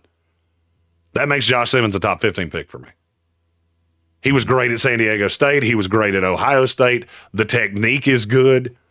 Does he need to refine? Sure, because he was a gigantic human playing against inferior competition at San Diego State, and he got into some bad habits. A good offensive line coach will get that out of him by October. There's a little bit of lean. There's a little bit of the technique will die off against smaller edge rushers because he's worried about trying to get to the outside. I can deal with every bit of that. Those 4 guys or 3 guys that I just said, to me, are no doubt franchise left tackles. The funny thing is every one of them is getting pushed down the board, and that makes my brain hurt. They're getting pushed down for Ashton Genty and Marion Hampton, who I love both of them, but they're running backs. Matthew Golden, who's a fast version of Stefon Diggs, and a slew of quarterbacks that I'm not sure any of them can play dead in a cowboy movie. Awesome. I'll take these 3 guys, and you'll regret that you didn't 5 years from now. Top 3 tackles in the 2025 NFL draft class, according to NFLDraft.net. Will Campbell at 1, Kelvin Banks Jr. at 2, Josh Simmons at 3. We will continue the offensive tackle rankings coming up next with Flo Stradamus on ESPN Asheville. Whether you're tinkering clear or tackling big projects, if you know the value of working with your hands, you know Harbor Freight. You're all good. Knowing that at Harbor Freight, you can get quality tools that work just as hard as you do. Because the only thing... It's just so damn uncomfortable. Like... Well done. Like, so normally, I am a fat man, but normally I have very skinny toes. And the fact that all of my toes are touching each other right now is really... should tell you how swollen my damn foot is. Puttering around Frenchman Bay. Oh, it's driving me nuts. It's driving me crazy. It feels like it's wrapped up, but it's completely bare. Like I don't have anything on it. I'm trying to prop it up on this computer screen or the computer tower. This is not helping. It's annoying more than anything. It doesn't really hurt. These days, figuring out what, where, and how to watch TV is out of control. And so is the cost. That's why I'm psyched I found Philo. Live TV from A&E, Discovery, MTV, and all the channels I love. A huge library of movies and shows. And an unlimited DVR to save them. I also get AMC Plus and all their blockbuster hits. All this for just $28 a month when you sign up at philo.tv. Give it a try, risk-free at philo.tv. 2 minutes.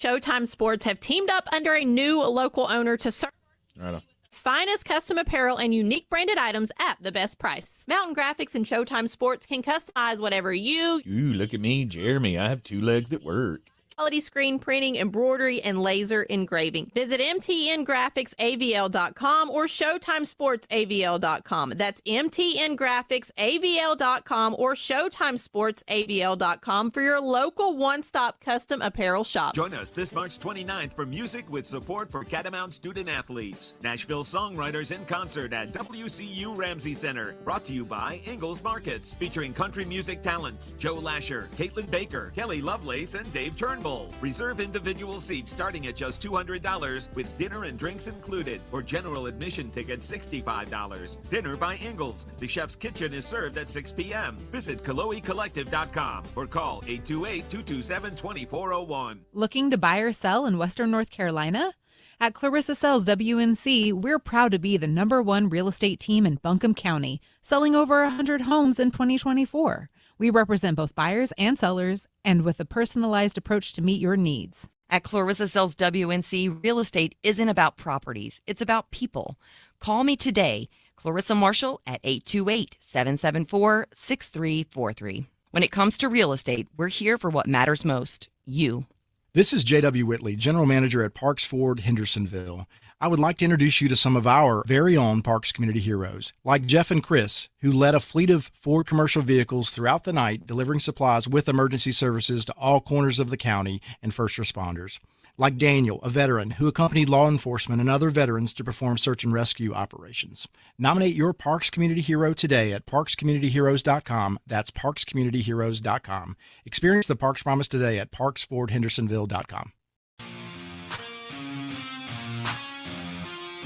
The Sportsocracy. Why are you smiling? Because I love football. We are back in the Sportsocracy. This is ESPN Asheville. Andreas Pinckney in the YouTube comments says the hate for Campbell and Banks is beyond stupid. If you can't see that after watching the tape, you should not be in charge of scouting or drafting. I'd ring the bell for that one. I agree, and we do it every year. I do not get it. I know. I do not get it. I have a theory on where that comes from. Process. Yeah. So my theory on where that comes from is who gets involved after the season's over? Agents. No. I mean, they do, but that's not what I'm talking about. Mm-hmm. The passive, and I swear to God, I'm not taking a shot at you here. You're just the example I'm going to use. I evaluate throughout the entire year. So by the time we get to the off-season start, I've already got a board.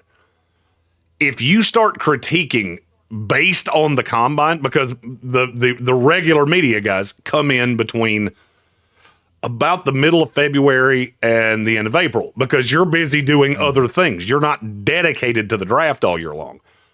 The Daniel Jeremiahs, the me's, the Walter Cherepinskis, the even Broshmo and different guys that do what we do. We've been doing the draft all year. So, I watched Kelvin Banks all year long. The first thing that the standard media hears is, oh, Kelvin Banks has short arms because he measured short. And so now it's in your head that he's a guard. I never one time ever projected him as a guard. He can do it if that's what you want, but you get voices that don't necessarily understand the nuance of offensive line play, and they get fixated on these measurements. And I hope it came across that was not a shot at you. I was just using you as an example. No, and I will never take a shot, or I will never take offense to the casual label. When you know what I mean when it comes to the NFL draft, because I'm not that guy. No, but you're smarter than the vast majority of them. Well, I appreciate that. You make points that you don't watch the crazy number of players like I do. One of the things that I have always really appreciated about you is that you listen better than about anybody I've ever met. And so when I start going just hype train on a guy, you will take it on your own time to go investigate that guy. And you will make nuanced points about guys that I think the average radio guy can't. Yeah. I have no problems. I have no problems listening, but I do need to verify. If you tell me that some guy in the 6th round has the potential to be an all-pro at some point, I'm definitely going to go watch that tape. There have been a lot of guys that you have sold me on. That's part of the reason why I like doing this so much. It is when I talk about it as when we do these prospect rankings and stuff. It is a slog, even for the listener, even for me. And I can only imagine what it's like for you working through hours and hours and hours of tape, all of the social media stuff, all of the reports that come in on these guys. I really appreciate having you as the draft nerd, the draft expert of the Sportsocracy here. It helps to have good people. Look, and I can't take all of the credit for that. I've got good people around me. In the YouTube chat, Andres Pinkney was talking to Bill Workman and said this chat could build a dynasty as a scouting department. I'm going to level. Yes, I agree. I think probably 7 of the 10 smartest people that, in terms of when they talk, I listen, are in the chat of this show. And I know that sounds insane. It's true. I hear things come from guys that listen to this show that they have turned me on to things that I go back and watch the tape and go, damn, they're right. Mm-hmm. And there are a lot of people that talk to hear. There are a lot of people that talk to hear the noise, and a lot of those people work for large entities that talk about the draft in spite of the fact they don't know what they're talking about. I'm not looking specifically at a guy whose initials are PP, but PP, I am referring to you. Oh, PP. Will Campbell at 1, Kelvin Banks at 2. At 2. I believe every ranking of tackles a year ago started like that. Yep. And now for some reason you're seeing a lot of disparity despite the fact that no games have been played. That's the real one that gets me. Oh, yeah. It's comical, when ain't it? the opinions change after the season is ridiculous. Mm-hmm. My guy at 5. Because I don't he's care. my guy at 5. You'll see him at 1 on a lot of boards, and I'm telling you right now, if you do it, you will regret it, and I'm afraid my team's going to do it. All right, before we get to number 5, let's do number 4 after Josh Simmons at 3. Josh Connerly Jr. from Oregon. There is a drop down from the top 3 to this one. Josh Connerly Jr. is actually my last solidified first-round grade. He's my 22. Mm-hmm. And there is still some raw to him, but when you see what he has been able to do in terms of accelerating his growth, because he did have a growth spurt, he was a running back. He had a growth spurt. He became a gigantic human, and they moved him to offensive tackle. And now there is very little nuance to his game. He is a really good pass protector. He's going to have to learn how to run block. I think going to the right team will help that more than anything. I love the idea of putting him in a zone scheme because it allows him to do what he does so well, and that's be athletic. We were talking about all the NFL draft basketball teams. Yeah, Josh Connerly would be pretty high too. He's not Shamar Stewart. He's not Landon Jackson, but he's in the tier right behind that. Because he's a BDD, but he's a BDD with really good feet. He kind of reminds me of Teron Armstead. When he came out, because you're forecasting, Teron Armstead went in the 3rd round. Josh Connerly's not going in the 3rd round. You're forecasting what he can be, but he's good enough right now to come in and play. In terms of evaluation of where they're going to go in the draft, he's going to go roughly where Tyler Guyton did. Tyler Guyton's been playing tackle for longer than Josh Connerly, and Connerly is further ahead than he is at this point. All right, who's number 5? 5 is the one that I think all of you are smoking recreational drugs on, and it's Armand Membou. Okay, I get it. I had like a fringe 1-2 grade on him. He wound up as a legit 2 to me. I think he probably would be better off playing guard, but he can be a good right tackle in the NFL. I do not know what changed with him that now people are talking about. I've heard him as high as 4, and that is dumb talk. The tape on him at Missouri was good. It wasn't great. And anybody that would take him over Will Campbell, I mean, I'll say this as clearly as I can. If based off the body of work, you would take Armand Membou over Will Campbell, you are a moron. And that is the nicest way I can say that. Because they don't even look like they belong in the same, they don't even look like they belong in the same conversation. Okay. I was going to say one guy is best on the right side. The other guy could play multiple positions, right? I mean, isn't that Membou? All I've heard is that he is your run blocking right guard or right tackle, excuse me. And he is that. You see that and I think he'll be very good at that. But you also got to realize that's a very specific team. Right. If your scheme depended on that, would you take him over Will Campbell? No. Okay. No, in the draft, I am a big fan of my scheme is dictated by the players that are available to me. Now, that's also one reason that I'm more accurate than a lot of GMs because it doesn't work that way in the NFL. You have a coach that tells you, I need blank. I don't have that. I got 32 teams. I can look at players and go, player A is better than player B. Armand Membou, if you're looking for a run-blocking right tackle and you're just really locked into that, Seattle is one, and I've had him to Seattle a bunch of times, and I know they don't take offensive linemen that high. They broke that rule with Charles Cross, and he's their best offensive lineman. I just look at Membou and go, he's such a good fit because he can be the guard until potentially something happens with Abram Lucas because he has been injury prone. And then I can kick him out to the right side because I think he can do both. He's already done both. He played right tackle his last year. He was a guard before that.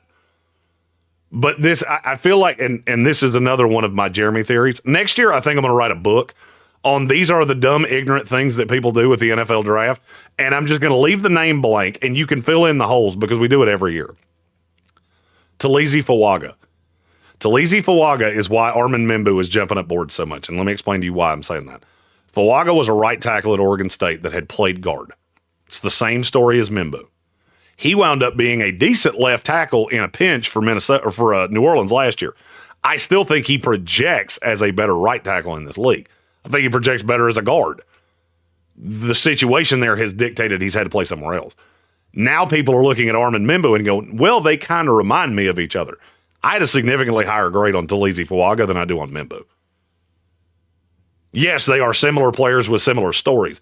It doesn't mean that their career trajectory is going to be similar. And I feel like that's what happens to these laissez-faire draft analysts. And I did that with the bunny ears. You couldn't see it because it was off camera because I don't want to activate that camera. Right. But they see a guy, that guy reminds them of somebody else, and now they're just the same guy forever. That's why I hate doing player comps because the player comp on Membou is Talisi Fawaga. But it doesn't mean they're the same guy. You know, I did one earlier today. The player comp on Kenneth Grant was Travis Jones. I told Tank before the show, this is why I hate doing this. Because I do a player comp, I see guys as similar, and then I can't get it out of my head. But you have to remember they're two completely different. They're two completely different people between the ears. You just play that way. It doesn't mean you have that same kind of competitive spirit. It doesn't mean that you have that same kind of drive. All of those things are the intangibles that are the difference between prospect A and prospect B. Just because a guy looks like another guy doesn't mean he's going to play that way. Mm-hmm. Now, all of that said, Membou is a good prospect. He's just not a top 10 guy.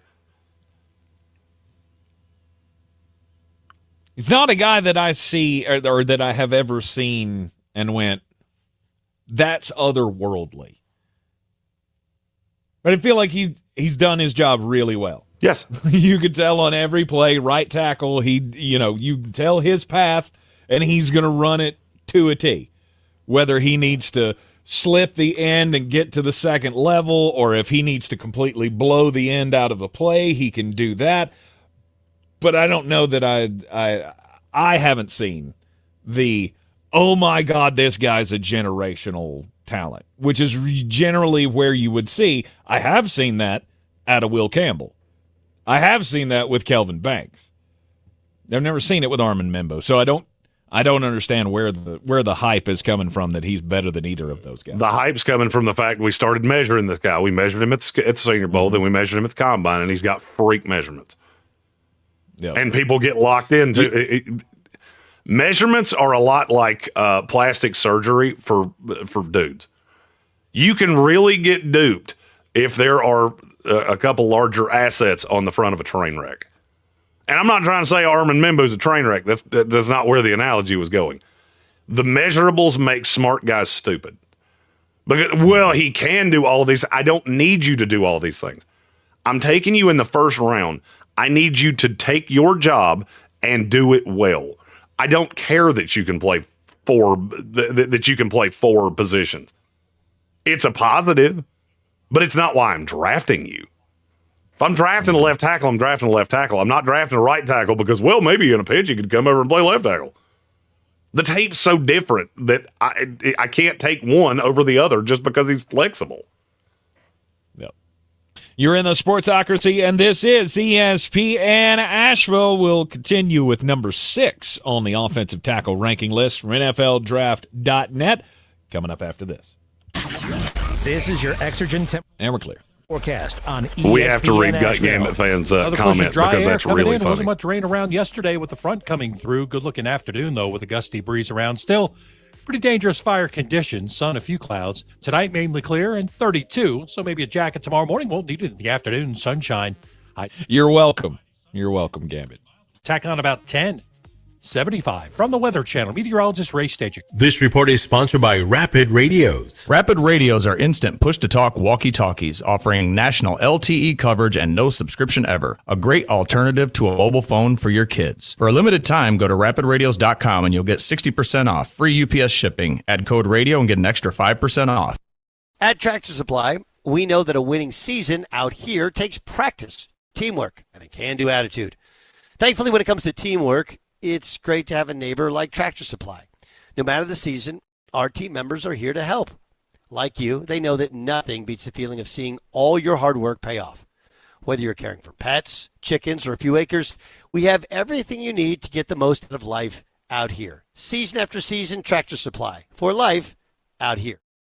Ever wake up feeling lousy, knowing something is off with your body? You don't have time for guesswork. You need Viome. Forget all the generic health fads. Viome doesn't tell you what you want to hear. It tells you what's actually going on inside your body. By analyzing your gut microbiome, Viome delivers a custom health plan that's as unique as your DNA. It's science, not nonsense. Want energy? Want better digestion? Viome has your back. Stop trusting amateurs. Go to Viome.com for a personalized gut professional now. Call StarStar Gut to get $50 off a full body intelligence test. That's StarStar 488 to receive a link to the offer. Tackle your spring cleaning list with Zero Res Carpet and Air Duct Cleaning Spring Sale. Mention ESPN Asheville and get 3 rooms for $129 plus a free hallway. Book online at ZeroResAsheville.com. In the aftermath of Hurricane Helene, we found out a lot of things about our community. We saw neighbors helping neighbors, and we learned in desperate times one of the best things to have around is a redneck with a chainsaw. Not just chainsaw, boy, just country boys in general. When you live in these mountains, you figure it out. Like, you make stuff happen. After answering the calls for help hey, is Caden Robinson going to get drafted? Still here, making it happen the right way. Fair, insured, and local. Need tree help? Call the Chainsaw Brothers. 316-1013. 316-1013. Buying or selling a home doesn't have to be stressful. Let me, Clarissa Marshall with eXp Realty, your local real estate expert, guide you every step of the way. Whether you're searching for your dream home, looking to sell quickly, or exploring investment opportunities, I've got the experience and the tools to get you the best deal possible. Call me, Clarissa Marshall with eXp Realty at 828-774-6343. Let's make your real estate dreams a reality. I'm your trusted realtor. I'm making moves and making dreams come true. In the Sportsocracy, we like to make jokes, and we make jokes about doing ball things. Well, nobody does balls quite like Bear Smokehouse Barbecue. Bear balls, mac and cheese, pulled pork, and cornbread, fried and topped with a cheese sauce and bacon. See why they like to talk about their balls so much. And if you like ball things, it's also a great spot to catch the next game. Bear Smokehouse, the official barbecue of the Sportsocracy. Grab you some balls today and join us for the grand reopening March 29th. The Sportsocracy. What are you people? On dope? We are back at the Sportsocracy, and this is ESPN Asheville. If you're tuning in on the terrestrial signal or the iHeartRadio app, or just the YouTubes, if you just got the YouTubes on in the background somewhere, we welcome you into the program here. If you found us on a ham radio while you were looking for aliens, why is Alex Jones doing sports talk? He sounds angrier, and this time it's about offensive tackles. Gambit fan says he really appreciates the fact that Jeremy and I both speak so clearly because he had to catch up. He joined in late and then watched it on 2x speed to catch up to the live programming. So. All right. Apparently, we are fully intelligible. You have to thank Tank for that because I had a mumbling problem when I first started doing this, and Tank made it very clear that I had to enunciate. You're going to have to step up the game there a little bit, there, brother. Someone had asked in the YouTube comments whether or not we were at the end of the Crazy Blade asked whether or not we were at the end of the pro days. Yeah, you're getting closer, but they run through about April 10th, if I remember correctly.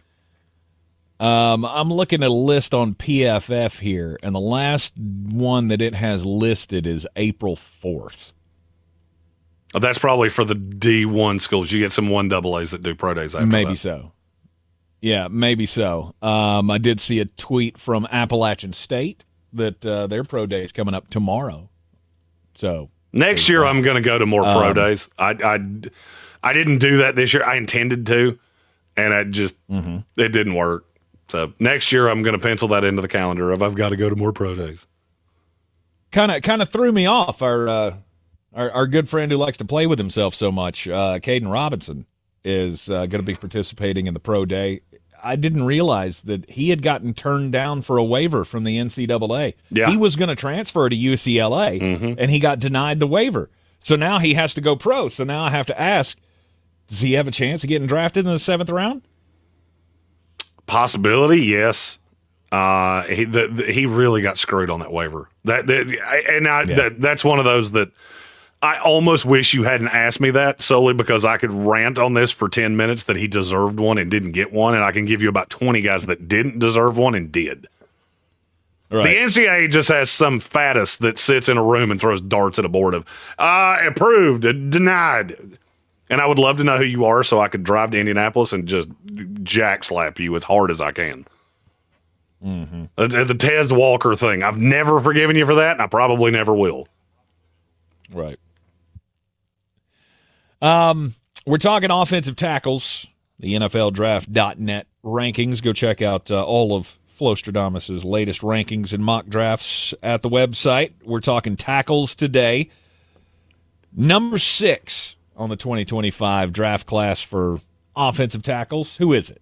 Ariante Urshary from Minnesota. This kid is a house. Now, people ask me often, what is the difference between a first-round tackle and a second-round tackle? Because Urshary is my first true, no doubt, second-round legit, and he's towards the back half of the second round. Mm-hmm. He is a house that he's been a house for a long time, and it shows because his technique lacks from time to time, and you're going to have to coach him up. Can he play right away? No doubt. I think you can slide him on the right side immediately. You are going to have to coach out hey, you're not just freakishly bigger than everybody in the NFL, so leaning on them is not going to work. And that lean is going to get you just eviscerated by the Myles Garretts and Micah Parsons of the world. Think DeJuan Jones. When he came into the NFL, they're kind of similar.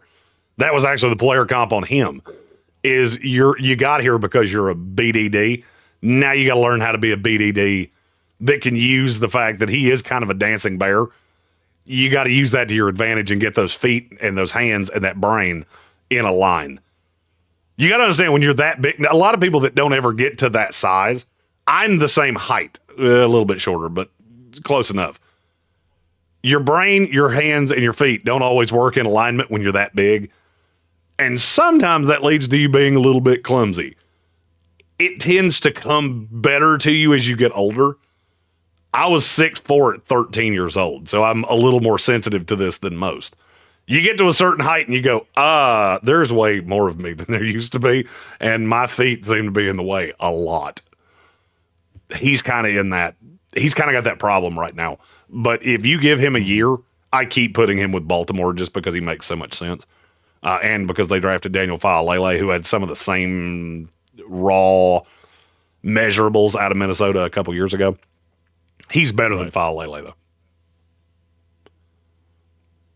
Not quite as big, though. No. Faalele, wasn't he the 6'9"? He's 6'8", like 380, if I remember correctly. I think he got down to 360 for the pro day. Oh, there you go. Urshari's about 330. And looks like he's about 360. All right, number 7. West Virginia feller, Wyatt Millum. He's one that and maybe I'm being too critical, but I'm falling a little out of love with because I thought he was, and he's super flexible. He can play guard. He can play tackle. I don't know that he's ever going to be great. I also know he will never be your liability. And there is a merit to that. My 7 and my 8 both fall into this same trajectory of you're never going to be the guy that, oh, good God, we go into the draft and we have to replace Wyatt Millum. I also don't know that he'll ever be better than the 25th best tackle in the league. So it's hard for me to take that guy inside the top 50. Now he's in that 51 to 75 range for me. And I think he'll be a really good late second-round pick or an elite early third-round pick.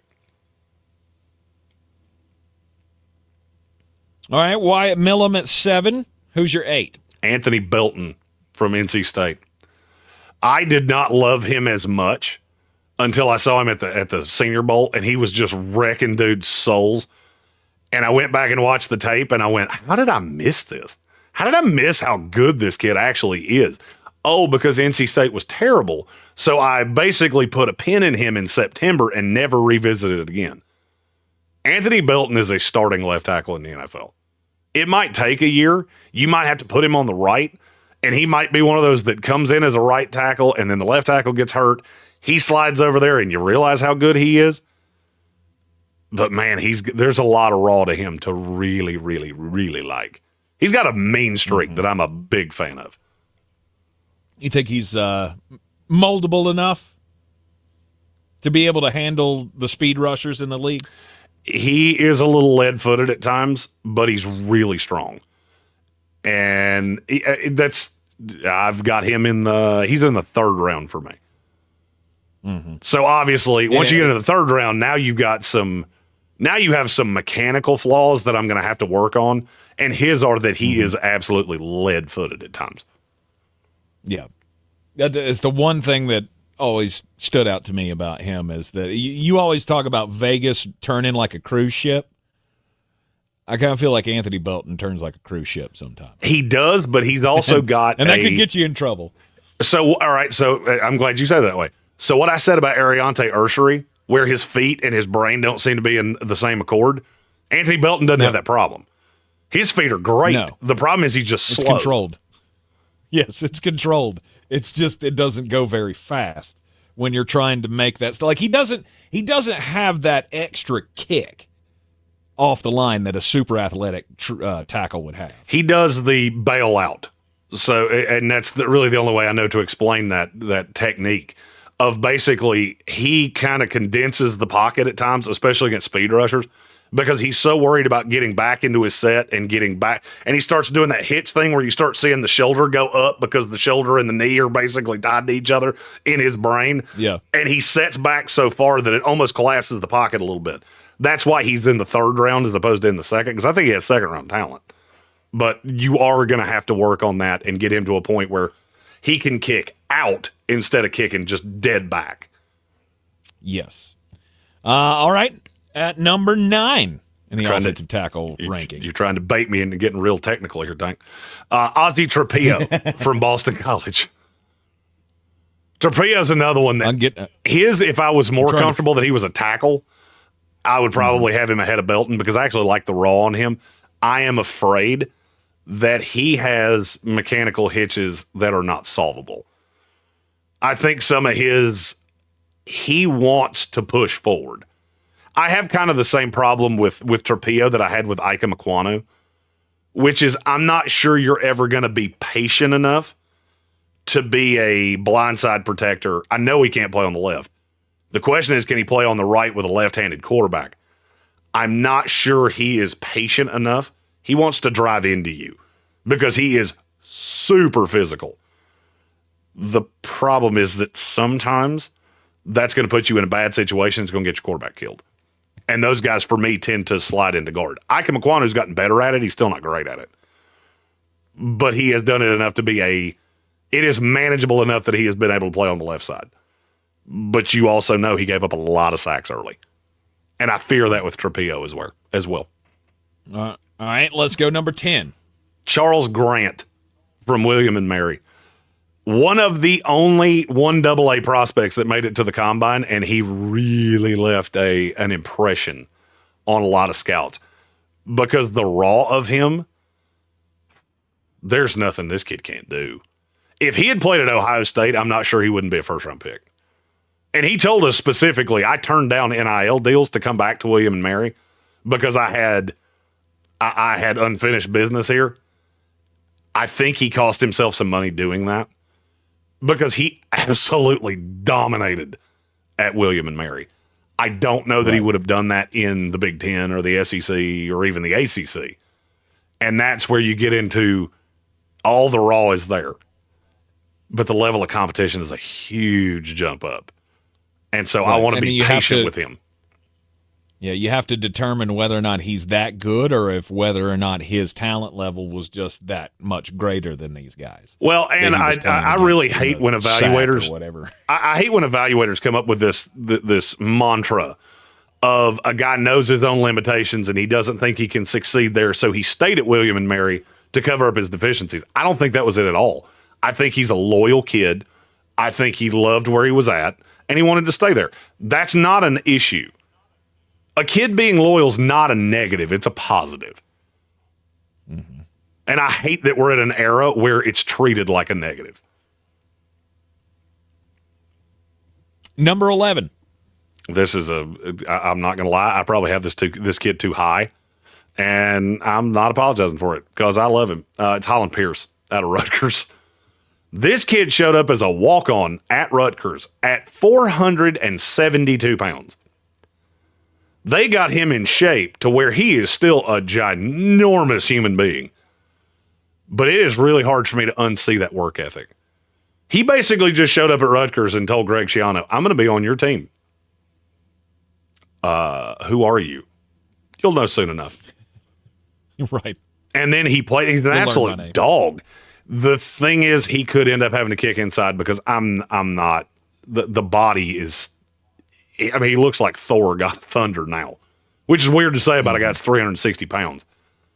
But the transformation in his body, he was huge.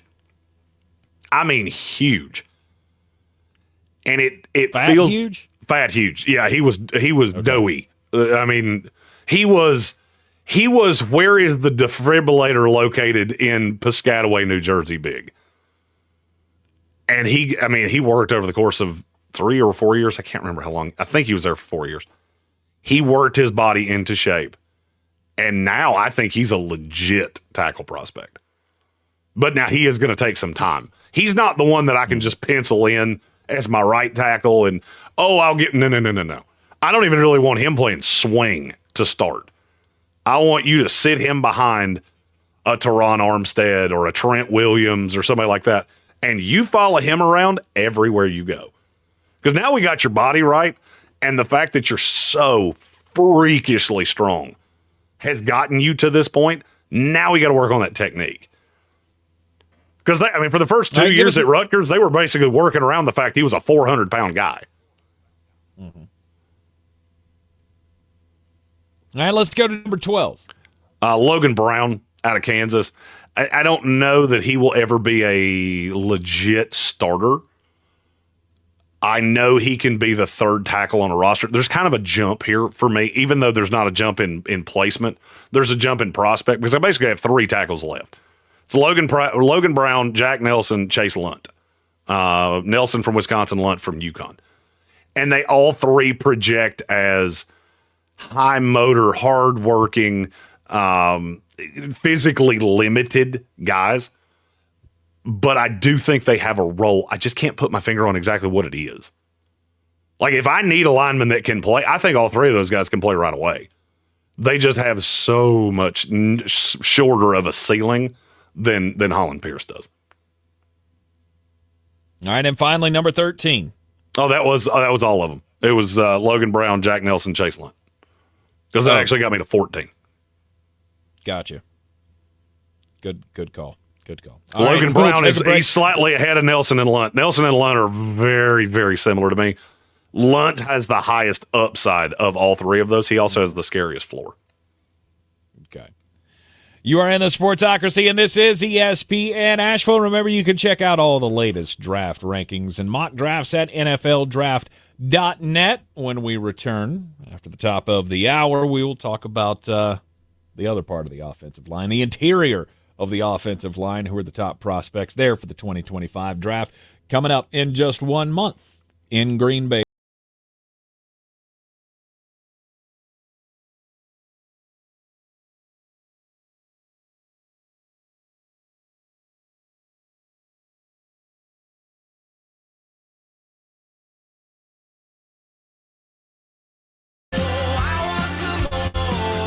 Don't miss Neon Trees live March 31st.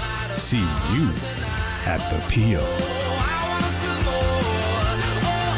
New treatments for joint pain are here. By now you've heard about regenerative medicine. If you're wondering if you're a good candidate, answer these questions. First, does chronic pain in your knees, hips, shoulders, or other joints keep you from doing the things you enjoy? Golfing, jogging, time with the family. Does it hurt doing the things you need to do? Like getting out of bed, sleeping, working, and walking. And finally, do you want to avoid surgery and all of the pain, long recovery, and uncertainty that comes with it? If you answered yes to any of those, you need to call QC Kinetics now.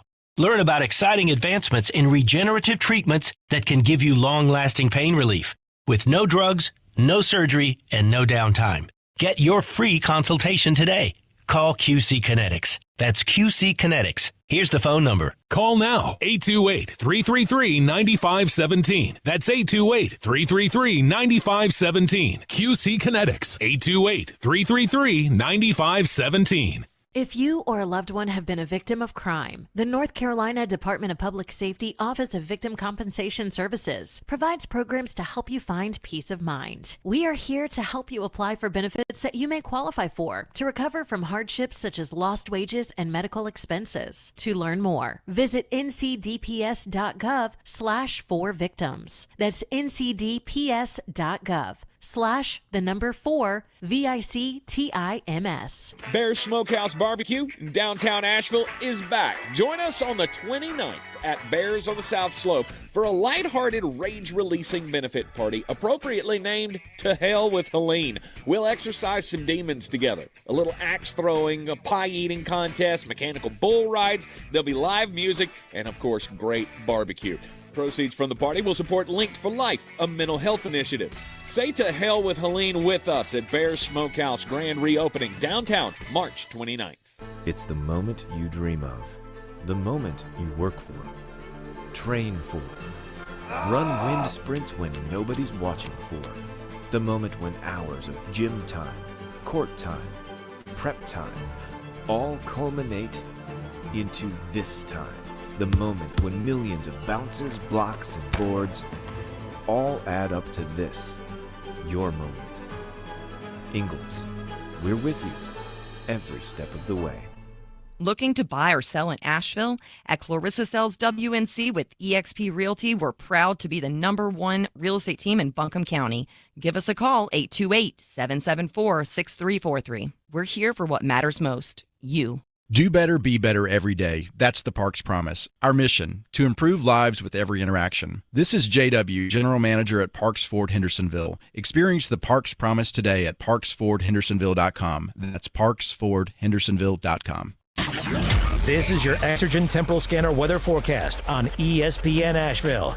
Another push of dry air coming in. Wasn't much rain around yesterday with the front coming through. Good looking afternoon, though, with a gusty breeze around. Still pretty dangerous fire conditions. Sun, a few clouds. Tonight, mainly clear and 32. So maybe a jacket tomorrow morning. Won't need it in the afternoon. Sunshine, high 65. Friday, sunny and even milder. We're tacking on about 10.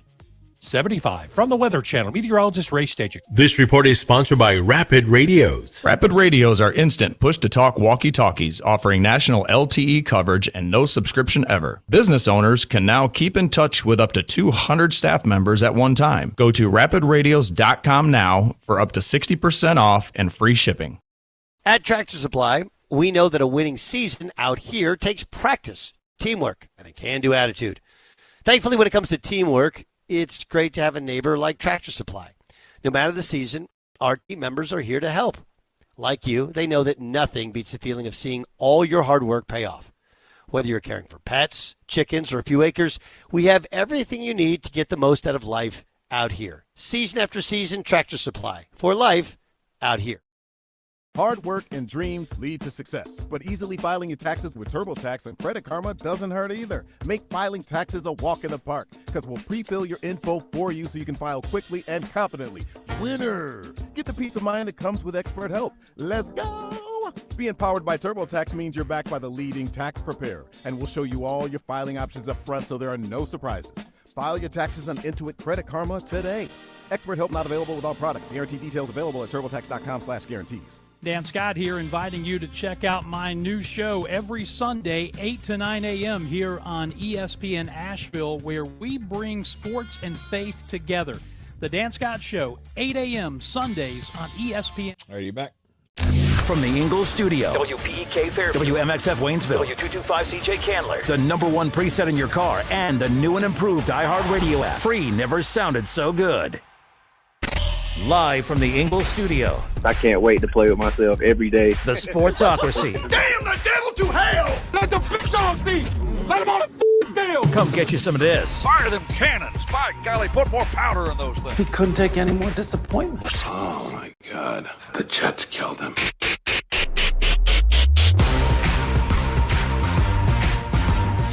And we are less than a month away from finding out just how the New York Jets are going to kill Flostradamus this year.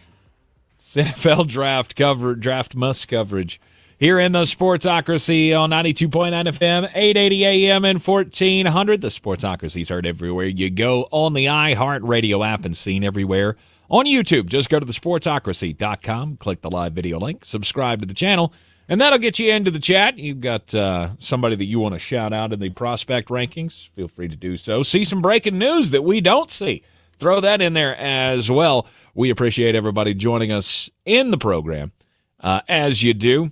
Top 13 position prospect rankings continuing here in the Sportsocracy. At ESPN Draft Nerd, Jeremy Greene. He is the brain trust of NFLDraft.net.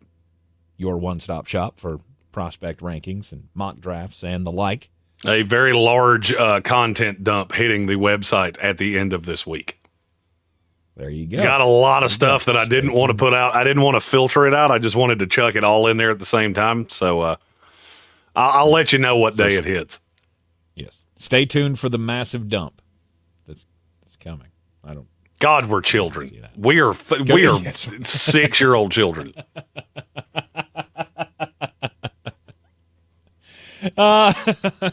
Let's do interior offensive linemen next.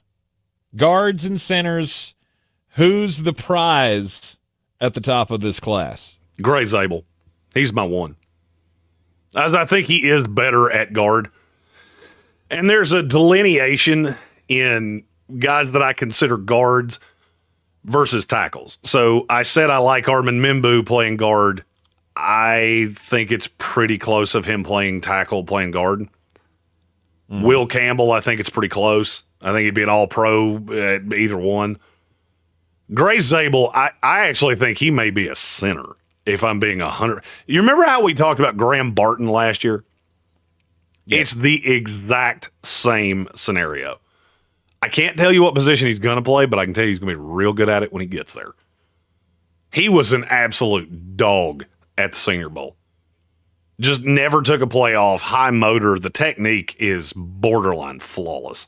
He was another one that told us he turned down a lot of big money NIL deals because he wanted to be a champion. That stuck with me, and I can't unhear it. I'm paraphrasing this because I don't have the exact quote pulled up in front of me, but I was standing there when he said it. I didn't want to go to a bigger school to make more money and not be around when the playoff happened. I wanted to. We lost last year at North Dakota State. And I wanted to feel what it was like to be a champion with my guys again.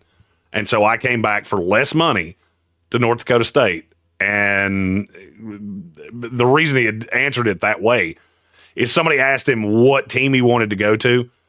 And he said, I don't care what team I go to. I just want to win. And then he went off into this whole other diatribe. And every word that came out of his mouth, I just liked him more and more and more and more. He can also play tackle. There are teams that he's being evaluated by some teams as a right tackle, some as a guard, and a handful as a center. So he's almost hard for me to place. I just know he's the best interior offensive lineman in this class. I've been hearing that my team really likes him and has been considering if he's available at 19 to team him up with Cody Mauch, another former Bison. And Graham Barton in the middle. Yes, sir. I'll do it.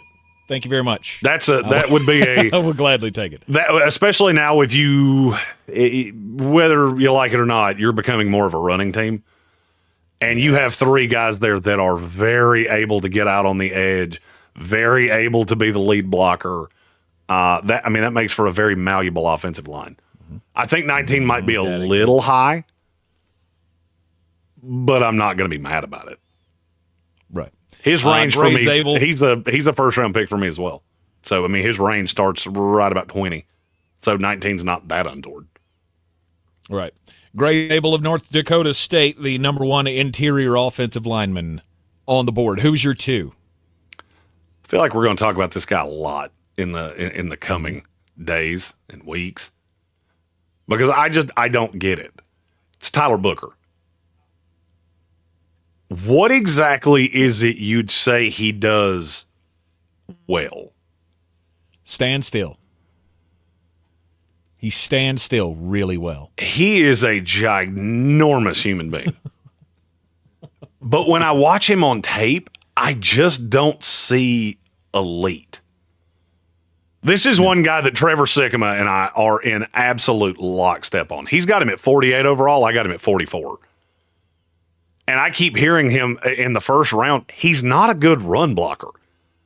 It is super hard for me to wrap my brain around a guard that's not good at that. And I for the life of me, can't figure out what it is that people see in him.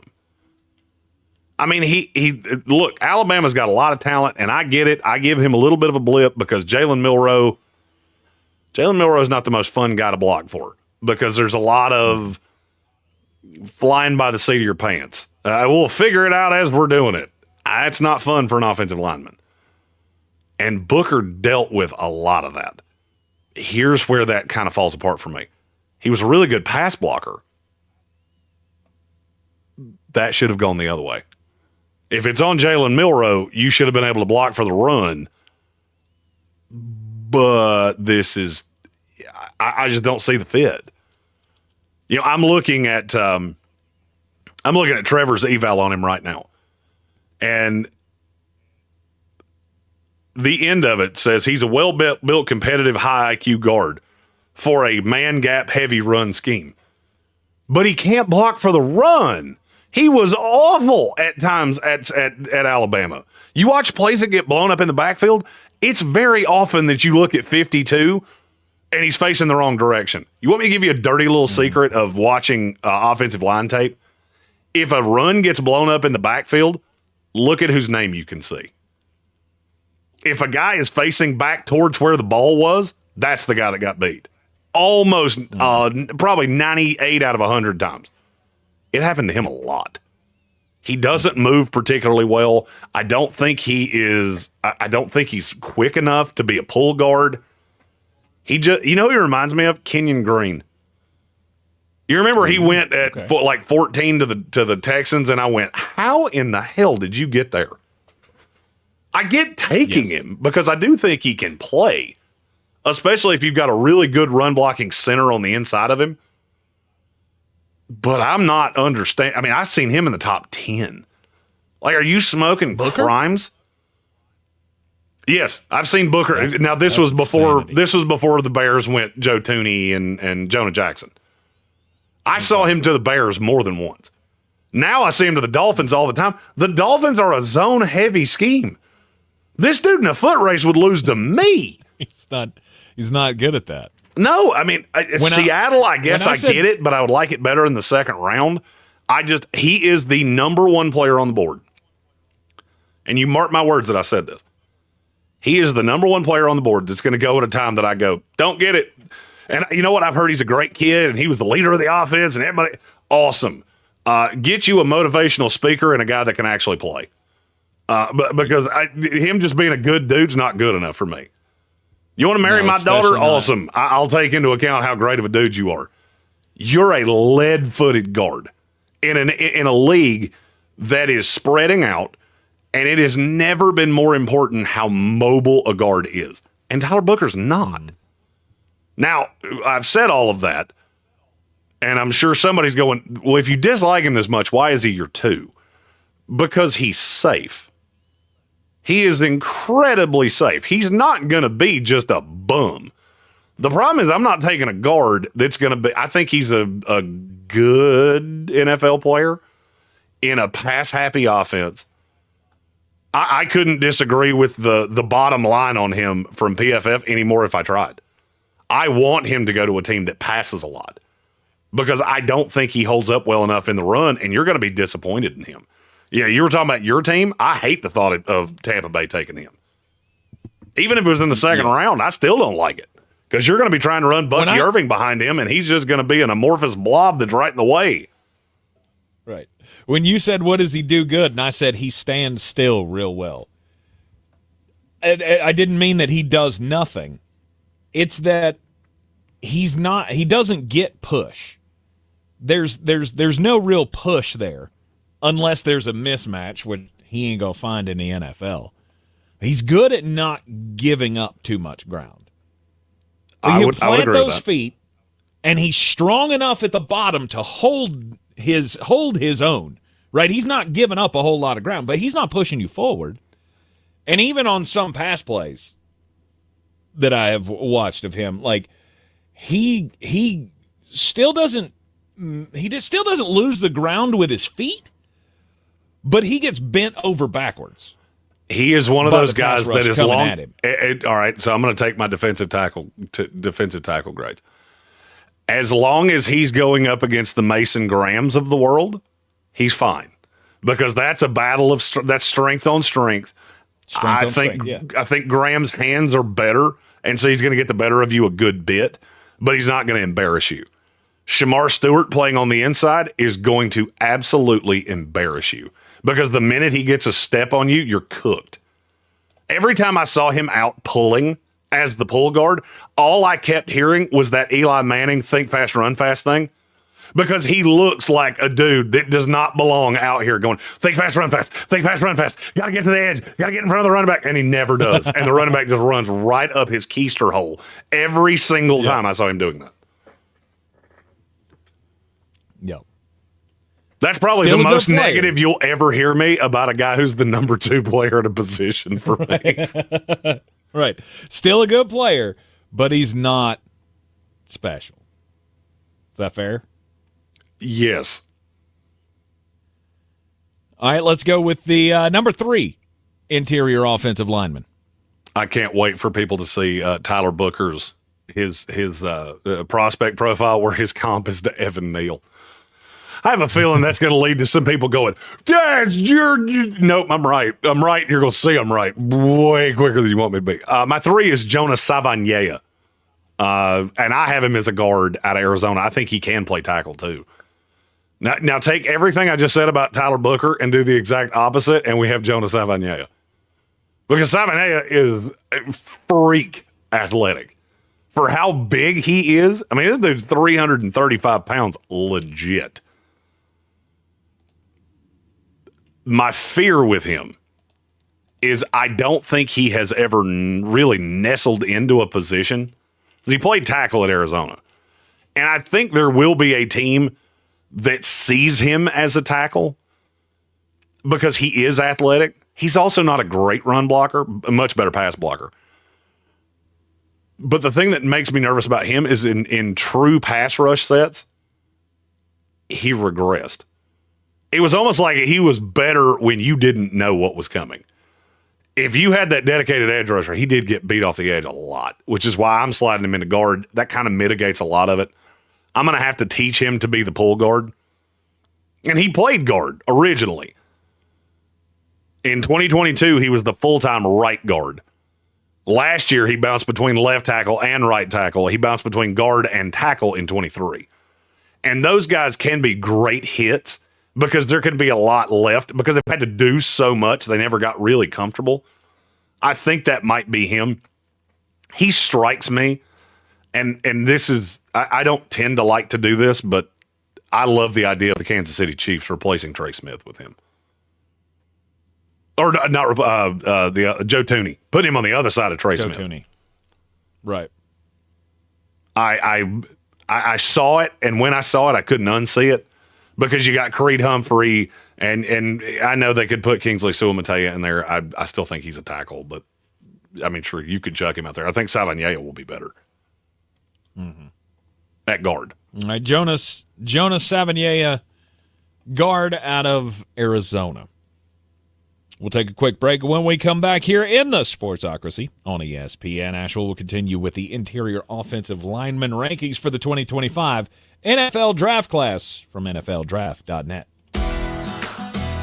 And we're clear. Tinkering in your garage or tackling big projects, if you know the value of working with your hands, you know Harbor Freight. And you can be confident knowing that at Harbor Freight, you can get quality tools at prices that work just as hard as you do. Because the only thing more satisfying than a job well done is a job well done, well under budget. Whatever you do, do it for less at Harbor Freight. Taxes was not knowing your full financial picture. Now taxes is getting and maximizing your refund all in one place. Credit Karma, where a TurboTax expert can do your taxes for you. They'll get you the most money back, guaranteed. Then you can do more with all that money, all in Credit Karma. Now this is taxes. Intuit Credit Karma with TurboTax. Get started today. See guarantee details at turbotax.com/guarantees. Experts only available with TurboTax Live. When you're in the thick of a project, Harbor Freight is the place that always comes in handy. Whether you're picking up something for your pickup truck or a power tool for your project, at Harbor Freight, your dollar always goes further. And these days, when everything seems to cost more, you can take pride in knowing that you get hard-working tools at hard-working prices. Whatever you do, do it for less at Harbor Freight. The new iHeart app is the one app you need. Love my presets. The preset feature is dynamite. Love it. And I've been telling all my friends about it. They're on the app. Get in on what everyone's talking about and get the new and improved free iHeartRadio app today. Atlanta Braves opening day arrives this Thursday as the Braves open the 2025 season on the road in San Diego. Michael swings and hits one way up in the air. Back to the wall it goes, streaking out of the ballpark. It's a two-run home run by Michael Harris as the kid strikes again. Join us for Atlanta Braves baseball all season. Flying through the sky like a comet to straightaway center field. Atlanta Braves baseball is back on ESPN Asheville. Dan Scott here, inviting you to check out my new show every Sunday, 8 to 9 a.m. here on ESPN Asheville, where we bring sports and faith together. The Dan Scott Show, 8 a.m. Sundays on ESPN Asheville. In the Sportsocracy, we like to make jokes, and we make jokes about doing ball things. Well, nobody does balls quite like Bear Smokehouse Barbecue.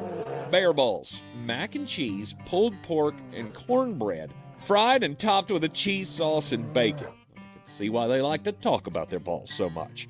And if you like ball things, it's also a great spot to catch the next game. Bear Smokehouse, the official barbecue of the Sportsocracy. Grab you some balls today and join us for the grand reopening March 29th. This is J.W. Whitley, General Manager at Parks Ford of Hendersonville, introducing you to this month's Parks Community Heroes, Corey and Kristen Short and the entire team at Silverados, who converted their music venue in Black Mountain into a donation and distribution zone in the wake of Hurricane Helene.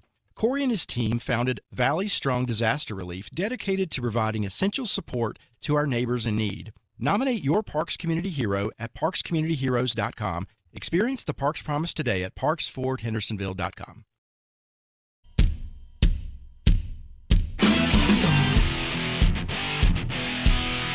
The Sportsocracy. These guys are a f***ing disgrace.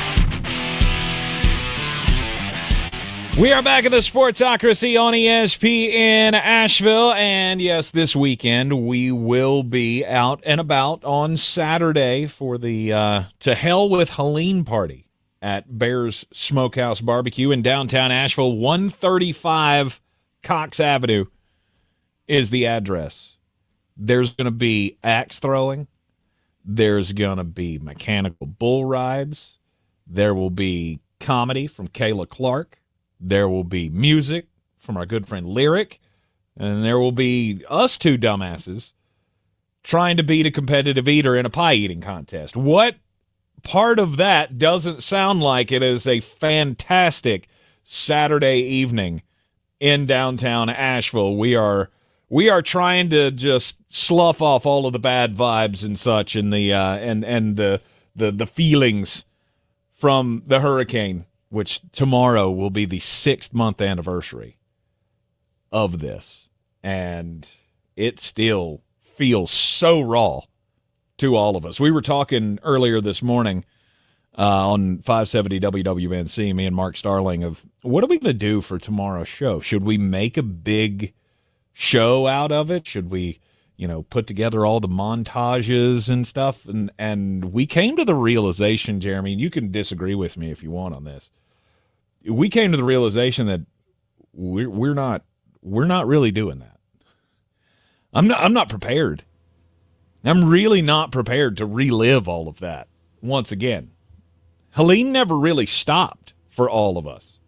There's a reminder every day of what we went through 6 months ago. And this weekend is going to be a great opportunity for us to all kind of get together, have some good food, have some beverages, have some laughs, chill out, vibe out to some music, and just kind of try to let it go for a little bit. It's the To Hell with Helene party Saturday night. Actually, Saturday evening, I guess I should say. Starts at 5 o'clock, 5 to 10:30 at Bear's Smokehouse Barbecue in downtown Asheville. You are more than welcome to come on down and hang out with Jeremy and myself. I'm still thinking I'm going to get – I want to see you on a mechanical bull, Jeremy. It could happen. I didn't know that was on the table, and now that I know it's on the table, I want nothing more. Well, here's the thing. I'm a malleable man, and I bounce. So there's a possibility. That's right. Bear Smokehouse Barbecue, the official barbecue of the Sportsocracy.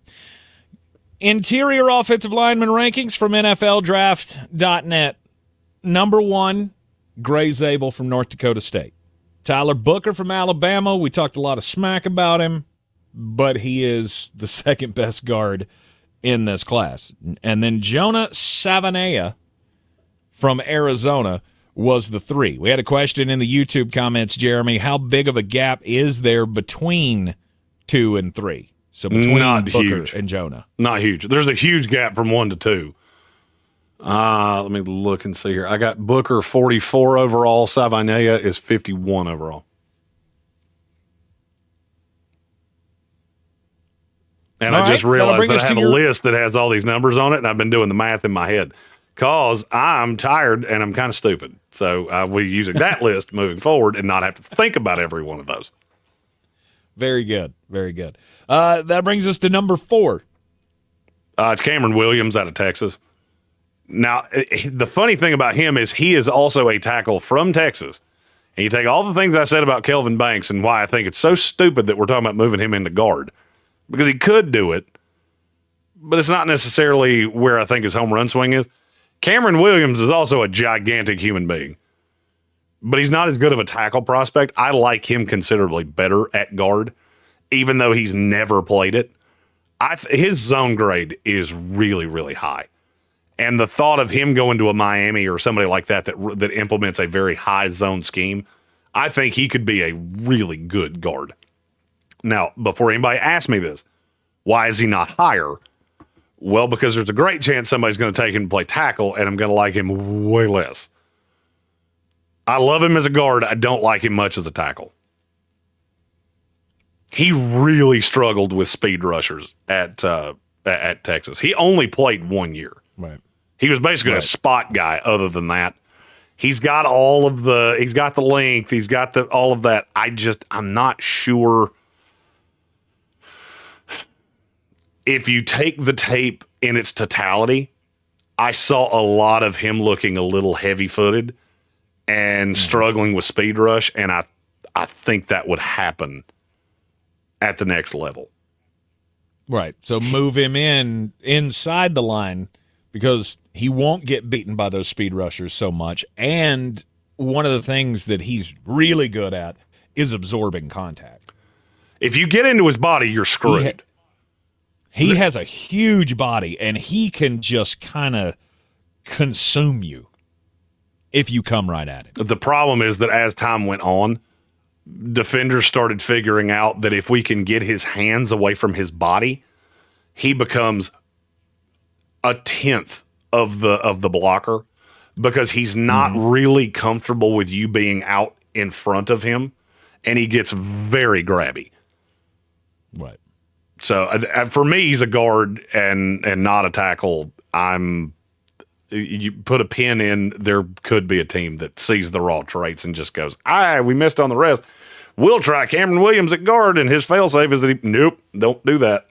Just put him at guard and trust your big mulleted moron of I know what I'm talking about. Don't do the Evan Neal thing where you bounce in between two positions and he never gets good at either one of them. All right, more on who's at number 5, interior offensive lineman. Marcus Membou out of Purdue. I really, really, really like this kid as a downhill, just punch you in the mouth guard. He's another one. He played tackle at Purdue, and I can easily see how somebody the good thing for him, you'll never hear me say this. You'll hear me say this very rarely about offensive linemen. It helps that he's small. He's very tall. He's 6'5", which is tall for a guard, but he's thin. And I think some teams are going to see that the how thin he is, and that's what's going to be what gets him to guard, not so much the tape, because he can hurt your feelings when he gets downhill. The problem is what you said about Cameron Williams, that he just envelops you. Yeah. Marcus Membou can't do that. And if you get into his body, he starts skating backwards like he's on a frozen pond. And I saw that a lot at tackle.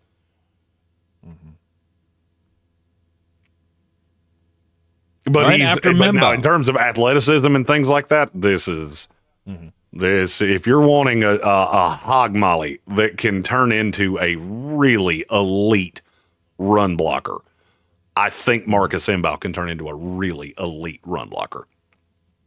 Membou. I am going to screw up Membou and Membou so much. Well, I mean, it's really annoying that in all the years I've done this, I've never seen either one of those last names, and we have a Membou and an Membou in the same year. Right. What really irritates me is when people ask me questions on YouTube, and they list out this great question that they've asked me about Armand Membou, and after I read it, I realized they were talking about Marcus Membou. Nope, none of those things apply. These are two very different players. So what you said there is that applies to the other one, not the one that you asked. And that's happened 3 times already. Number 6. I am not as fond of this kid as some others seem to be. It's Donovan Jackson from Ohio State. The guard tape was good. I feel like he gets way too much credit that he kicked out and played left tackle after Josh Simmons got hurt because he wasn't very good at it. I mean, he held up fine. There's a lot of talent on that team that I think covered just a slew of deficiencies. And now he falls into that. He's another one that I've seen in the first round of mock drafts. It's happening way less now, thankfully, because people, I don't know, got hit in the head and all of a sudden their brain restarted. If you take him in the first round, I will mercilessly make fun of you for years to come. You think I was bad when the Patriots took Cole Strange in the first round?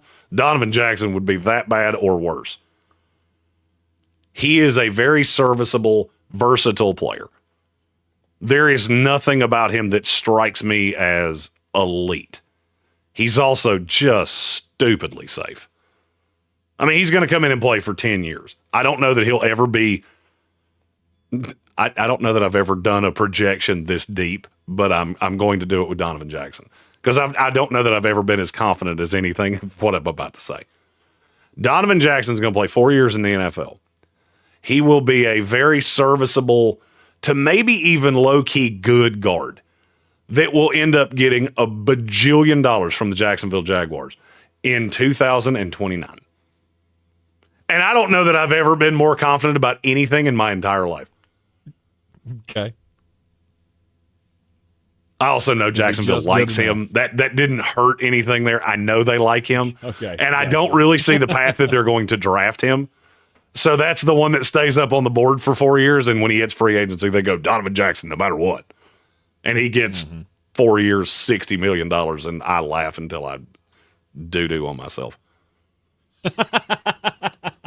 We're talking to interior offensive lineman prospects for the 2025 NFL Draft coming up next month in Green Bay, Wisconsin. Jeremy and I are going to go. It's going to be a long, long trip, but it's going to be worth it. Had a lot of fun at the draft last year in Detroit.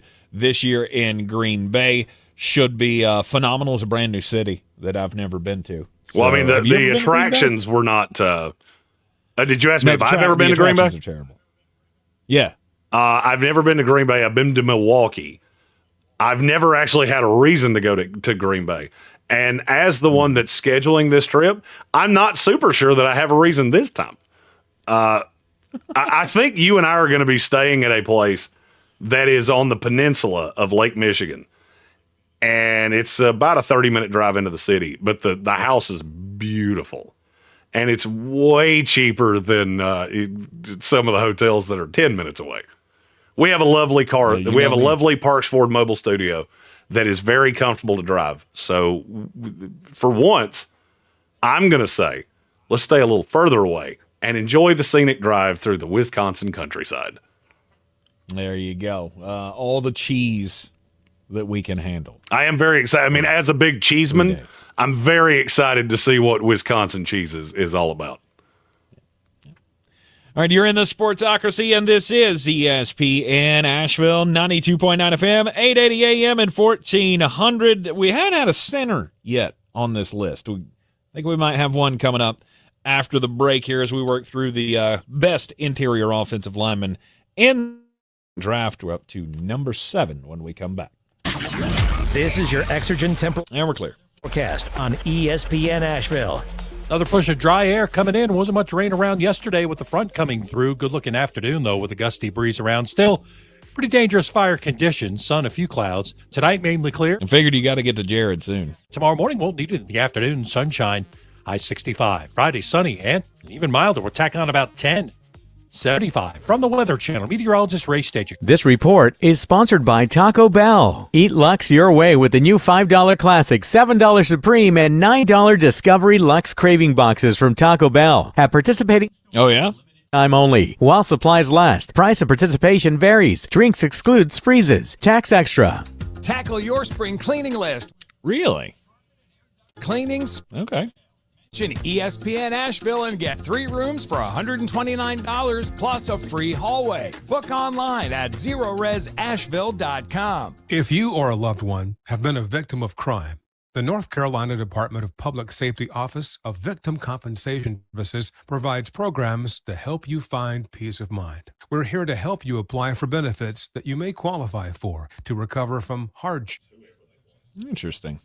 And medical expenses. To learn more, visit ncdps.gov/4victims. That's ncdps.gov/4victims. 1 in 4 women and 1 in 9 men experience domestic or sexual violence in their lifetime. But you can I did not. join the No More Week Challenge, a virtual walk Jeebus. and funds to support survivors of abuse. You can complete it anywhere, anytime this March. Whether it's 1 mile or 20, every step. Wow. That's a hell of a turnaround. Saving resources like counseling, legal aid, and other support services. Sign up today. Who are they playing? .org/challenge. Together, let's go the distance for survivors. This is J.W. Whitley, General Manager at Parks Ford of Hendersonville. I would like to introduce you to some of our very own Parks community heroes, like Eric, who hosted the football team to support their neighbors and begin the cleanup efforts, like Jeff and Chris, who led a fleet of Ford commercial vehicles throughout the night, delivering supplies with emergency services to all corners of the county and first responders. Nominate your community hero at parkscommunityheroes.com. That's parkscommunityheroes.com. Experience the Parks Promise today at parksfordhendersonville.com. Mountain Graphics and Showtime Sports have teamed up under a new local owner to serve our community with the finest custom apparel and unique branded items at the best price. Mountain Graphics and Showtime Sports can customize whatever you, your team, or your local group may need with high-quality screen printing, embroidery, and laser engraving. Visit mtngraphicsavl.com or showtimesportsavl.com. That's mtngraphicsavl.com or showtimesportsavl.com for your local one-stop custom apparel shops. It's the moment you dream of, the moment you work for, train for, run wind sprints when nobody's watching for, the moment when hours of gym time, court time, prep time, all culminate into this time, the moment when millions of bounces, blocks, and boards all add up to this, your moment. Ingalls, we're with you every step of the way.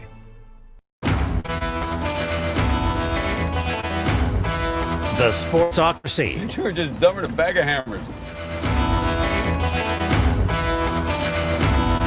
We are back in the Sportsocracy on ESPN Asheville, 92.9 FM, 880 AM and 1400. Interior offensive lineman is the top 13 that we're rolling through here of the prospects in the 2025 NFL draft class. Before we get back into the ranking here with the 7th best interior offensive lineman in this class, we have a super chat.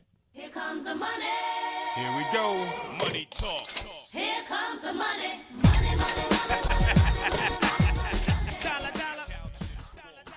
All right, and that super chat comes to us from Eamon Report. And he says, Gary Danielson retiring from CBS after 2025. Thank you. Thank you. We've had enough. Charles Davis to replace Danielson and J.J. Watt replacing Davis on the NFL side. J.J. Watt could be a really good NFL analyst. Maybe so. I think Charles Davis is one of the most underrated play-by-play guys in the business. He's just really smart. You can tell he played for a long time, and it wasn't necessarily that he was some freak athlete. He was just really, really committed to football. He's also an analyst that does draft things, and I don't immediately go, yeah, everything you wrote there is dumb. You should not do that. Which I appreciate. I don't think I I'm trying to think if I've seen J.J. Watt do any of that work, and I don't think I have.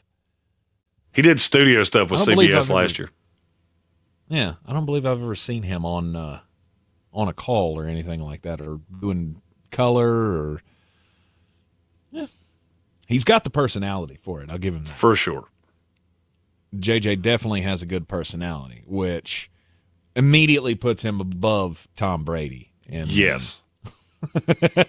In the can he do this category. All right, let's go with number 7 on the interior offensive lineman prospect rankings. I believe this is the name you were looking for. Jared Wilson. Uh-huh. Jared Wilson, center out of Georgia. He is the best center in this class in terms of just natural, already played center. Mm-hmm. Now, that being said, there are about 7 of them that fall pretty close to each other. Okay. Because there's Jared Wilson, then there's a drop-off, and then there's about 6 of them. You being the Georgia guy, do you have are you wanting to beat the table for him? Because he is freakishly athletic for a center. He is, but, I mean, beating the table for it's not really beating the table for. I mean, you have him projected as a 3rd-round pick? Late 3, yeah. Late 3, yeah. I mean, to me, that sounds about right because I feel a lot about him as we said about Booker. He's just, I'm not sure that there's real spectacular there, but I think there's a very safe floor because he's got a lot of the same tendencies as Booker does, as in you just can't move him. So there's one big difference between the two. Tyler Booker's first step takes about 14 years. Jared Wilson's, he's shot out of a cannon. Yes, one. Straightforward running plays. When he's run blocking, it's immediately, no hesitation, step into where he needs to go. And when he gets to the second level, you put him against a linebacker. That doesn't go well for the linebacker. No, the only thing that bothers me about Jared Wilson is when he gets out in space, which he does well, he doesn't always hold up the technique, and he gets a little forward leaning. And you start seeing that your head's in front of your toes, and you're not completely on balance, so you're not amply prepared to actually set an edge. To me, that's a technique thing. The difference between, you said Tyler Booker, I'll just tell you, the raw physical gifts are exponentially better for Jared Wilson. Tyler Booker's just big and strong, and he played at Alabama. I've long said if Tyler Booker played at Alabama A&M, like another one of the prospects we're getting ready to talk about, we'd be talking about him in the 7th round. But that's just me. All right, after Jared, number 8. This is where, for me, there's a little bit of a drop-off here because now we're getting into some more projections. I have Emory Jones Jr. from LSU. What I saw of him at the Senior Bowl, that dude is a dog. And earlier we were talking about people that listen to the show telling me things that got me to rewatch tape. I actually thought Emory Jones could play tackle at one time. And Red C pointed out to me, I'm only evaluating him as a guard. And I went back and watched him, and I realized if I take him off that tackle guard slot and put him just guard, a lot of the bad tape goes away. He's got a base that very few in this class do. I mean, he's got power in those legs that is, it's going to be hard to deal with. He's also probably the feistiest player in this class. If it's not him, it's another player we're going to talk about in just a few minutes. He was in a lot of, we'll say, kerfuffles at the Senior Bowl. He was in a lot of those, why are we still shoving 15 seconds after a play? Probably don't need to do that. And then you realize he always wants to get that last little pop in. I like him better than I think pretty much anybody I've seen in the industry. because I think to me, the difference between, say, Tyler Booker and Emory Jones is just not that big. There's a lot of raw to still get out of Emory Jones. I don't think there's any raw to get out of Tyler Booker. And I think they're pretty close right now. They're both heavy-footed. I like the base on both. And if you put them on the edge, obviously I think they would get just absolutely annihilated because they're so slow. But I think Emory Jones is stronger and has better length. I don't like him better as a player because there is still some, oh boy, if we don't develop him, he could crash into the rocks. But with the right offensive line coach, I think he can turn into a really, really good guard. All right, at number 9. Hey, it's another Georgia feller, Tate Ratledge. Hey! Yeah. Go ahead. He's a BDD. Go ahead. Oh, man. I mean, Tate is a guy that he holds his own, and there have been moments where you watch this team as a fan, and there have been moments where he stands out and blows somebody out of the water, but it doesn't happen very often. The reason it doesn't happen very often is because in terms of sheer athleticism, I don't think he is a football athlete. Now, he is also a mulleted man, which I do feel as though I have to interject here. Yes. And I do. You want me to tell you what changed me on Tate Ratledge? Because I wouldn't have had him in the top 13 when we started this process. What changed it for me is that I figured out exactly where he got hurt last year, and it was in the Ole Miss game. I think I can pinpoint it to the play. I think I know exactly where things went askew. And then I realized that all the tape of his that I don't like was after that. All of it. Yeah.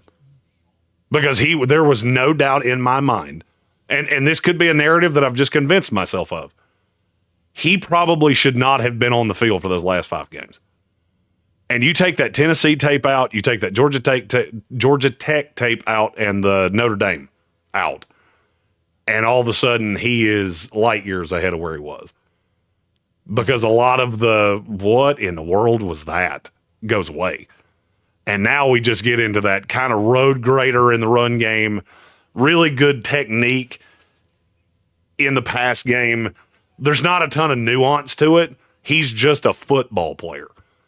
And once I realized that, then he just kind of screamed up the board for me. And he wound up here. All right, Tate Ratledge from Georgia at number 9. How about number 10? I have 2 small school guys here right back to back. The first one is Carson Vinson from Alabama A&M. I'm not going to lie to you. I am borderline his agent at this point. Because I keep telling people if he had played at Alabama and Tyler Booker had played at Alabama A&M, you'd be talking about one, and it's not the one you're currently talking about. Look, was there some less than ideal tape with him? Yes. Do I think he is hyper athletic to the point that you can put him in one of these big move roles or zone? No. I also think there is a ton of untapped potential with him. Don't watch the Auburn tape. I'm gonna do me a solid. If you come across that one, just scroll right on by because you're not going to love what you see. There was a talent deficiency to such a point that it was almost like it took him out of the game. And he felt like he had to do way too much, and he was super out of position. You get him into team versus team, we were closer in terms of overall talent, and his technique gets better. His feet get better. His eye movement gets better. And I liked a lot of what I saw. I wish I could have seen that. I wish this kid could have come back for a year at an actual P5 school, because I would like to see what he would do playing with Power 5 talent against Power 5 talent. He was the best player on this team by a mile, and it showed. But the more I just kind of put him in a phone booth, the more I went, this kid would have been really good in the SEC. And we would have been talking about him in that more late 2, early 3 range instead of the beginning of day 3, as we're talking about now.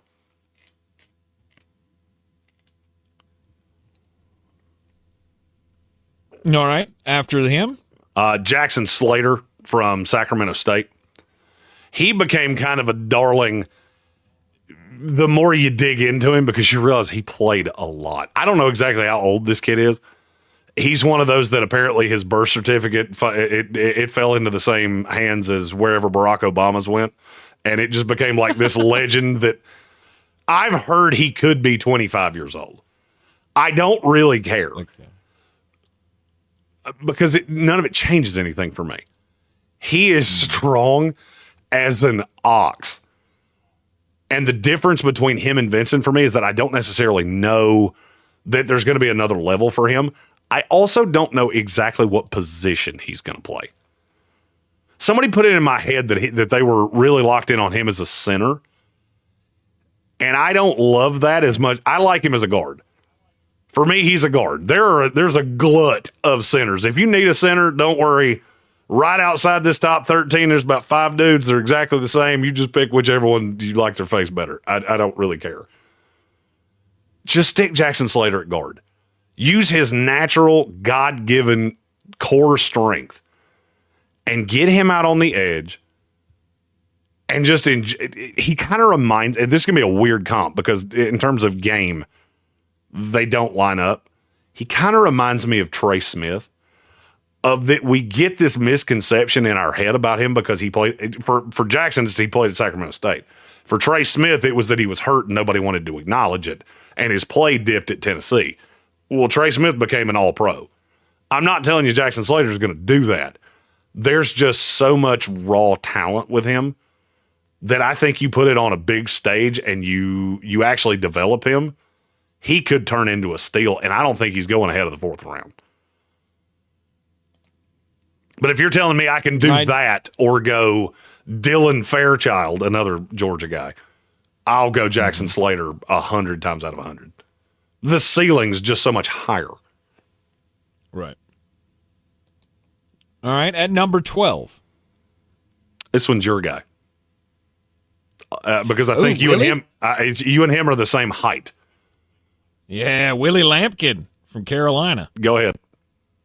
I love him. I love him. It's the fact that he is 5'10". What did he weigh in at 270? It's like 278 somewhere in or that something neighborhood. Like that. Now he didn't weigh in at the combine because he wasn't invited. Okay. Which I'm still angry about when they measured him. Yes, I think it was 278. Right. So, I mean, he is undersized by all accounts. Like, you're not going to look at a guy that's my size and go, that guy can play in the NFL. But then you watch him strap a helmet on, and the way that he uses his size to get lower and just never stop those feet is one of the greatest things that you'll ever see. So I talked to Jeff Collins at the Senior Bowl. He's friends with former defensive coordinator for Carolina. Yeah, for sure. So he is friends with our coach, who introduced me to Coach Collins. And I asked him about Willie Lampkin, and he said everybody on our team loved him. He was just the center. He was the center of our universe, and nobody works harder than this kid. And so, I am not huge on the fact he's 5'10" and like a fingernail, because I'll be honest with you, I stood right beside him, and he looks insanely short next to me.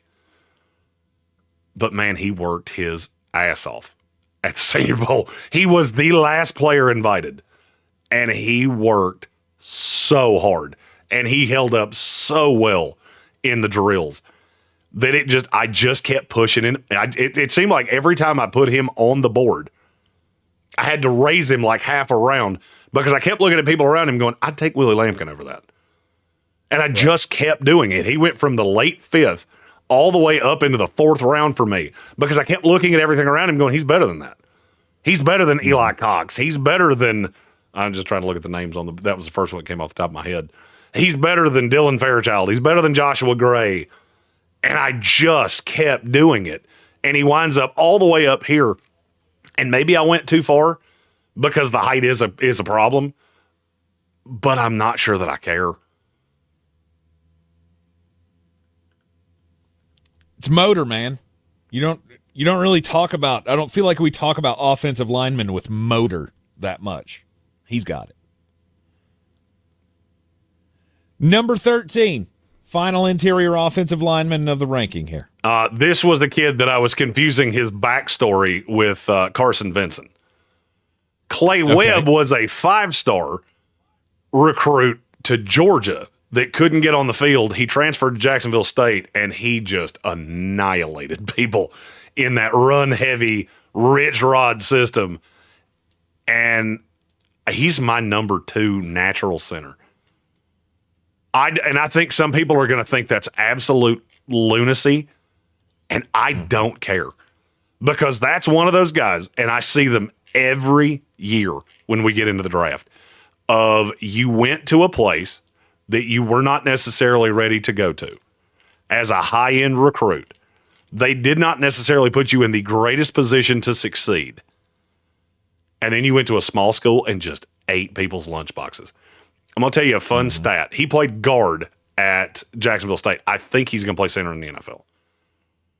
Among guards in college football over the last 3 years, his overall PFF grade, he was 13th in 2022. He was 3rd in 23. He was 10th in 2024.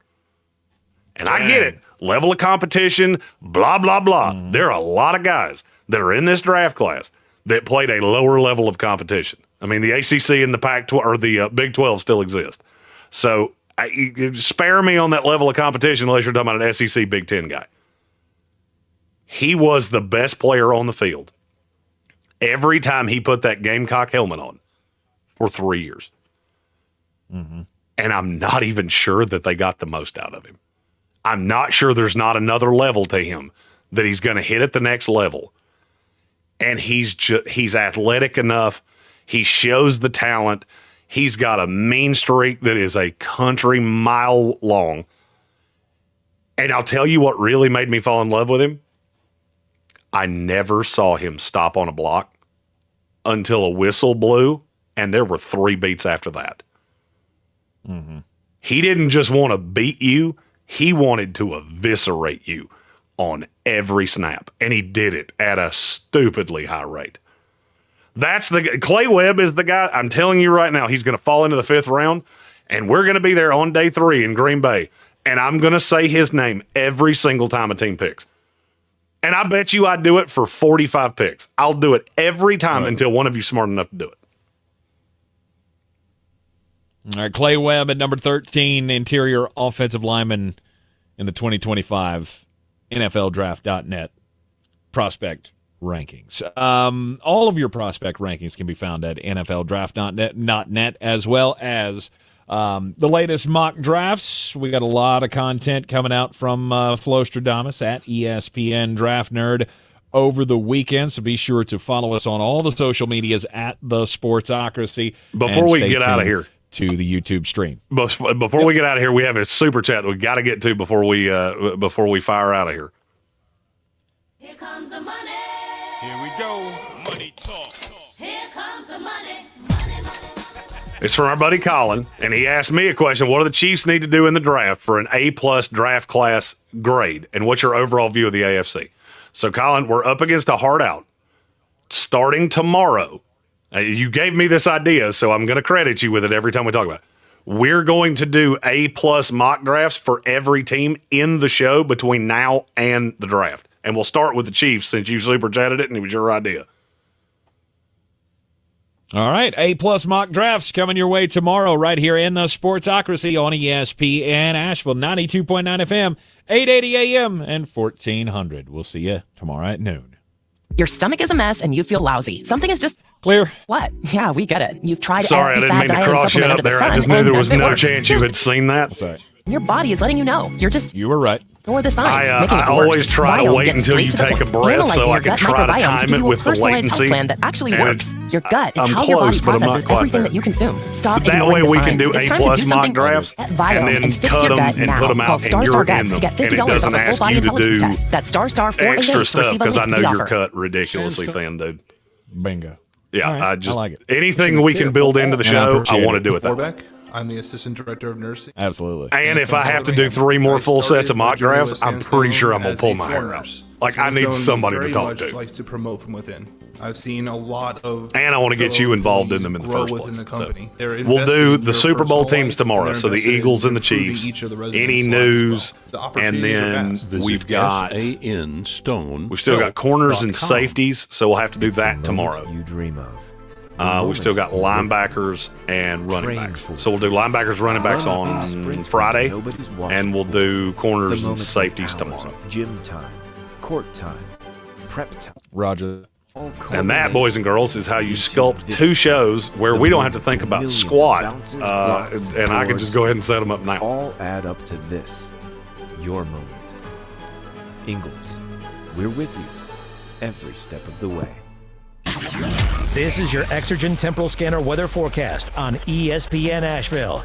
Another push of dry air coming in. Wasn't much rain around yesterday with the front coming through. Good looking afternoon, though, with a gusty breeze around. Still pretty dangerous fire conditions. Sun, a few clouds. Tonight, mainly clear and 32. So maybe a jacket tomorrow morning. Won't need it in the afternoon. Sunshine, high 65. Friday, sunny and even milder. We're tacking on about 10. 75 from the Weather Channel. All right, I'm going back into the sponsored into by the mock Jackson draft Hewitt. recordings. It matters. Do you need anything? You appear to be Jackson struggling. Hewitt, Dude. expert tax. No, I'm good. I just need to get home and get off his foot. Yeah. Limited time. Hurry. Book your appointment at jacksonhewitt.com today. About to do that can't wait. So I'm going to. You're worried about the podcast. Hey, you know what? I mean, look, if you're really good, let's do it live. So, WMXF. the poor old tank's got a foot that's swelling up and going to explode. And the new and improved iHeart. Yeah, I'll be all right. I'll talk to you tomorrow. All right, brother. Sounds good.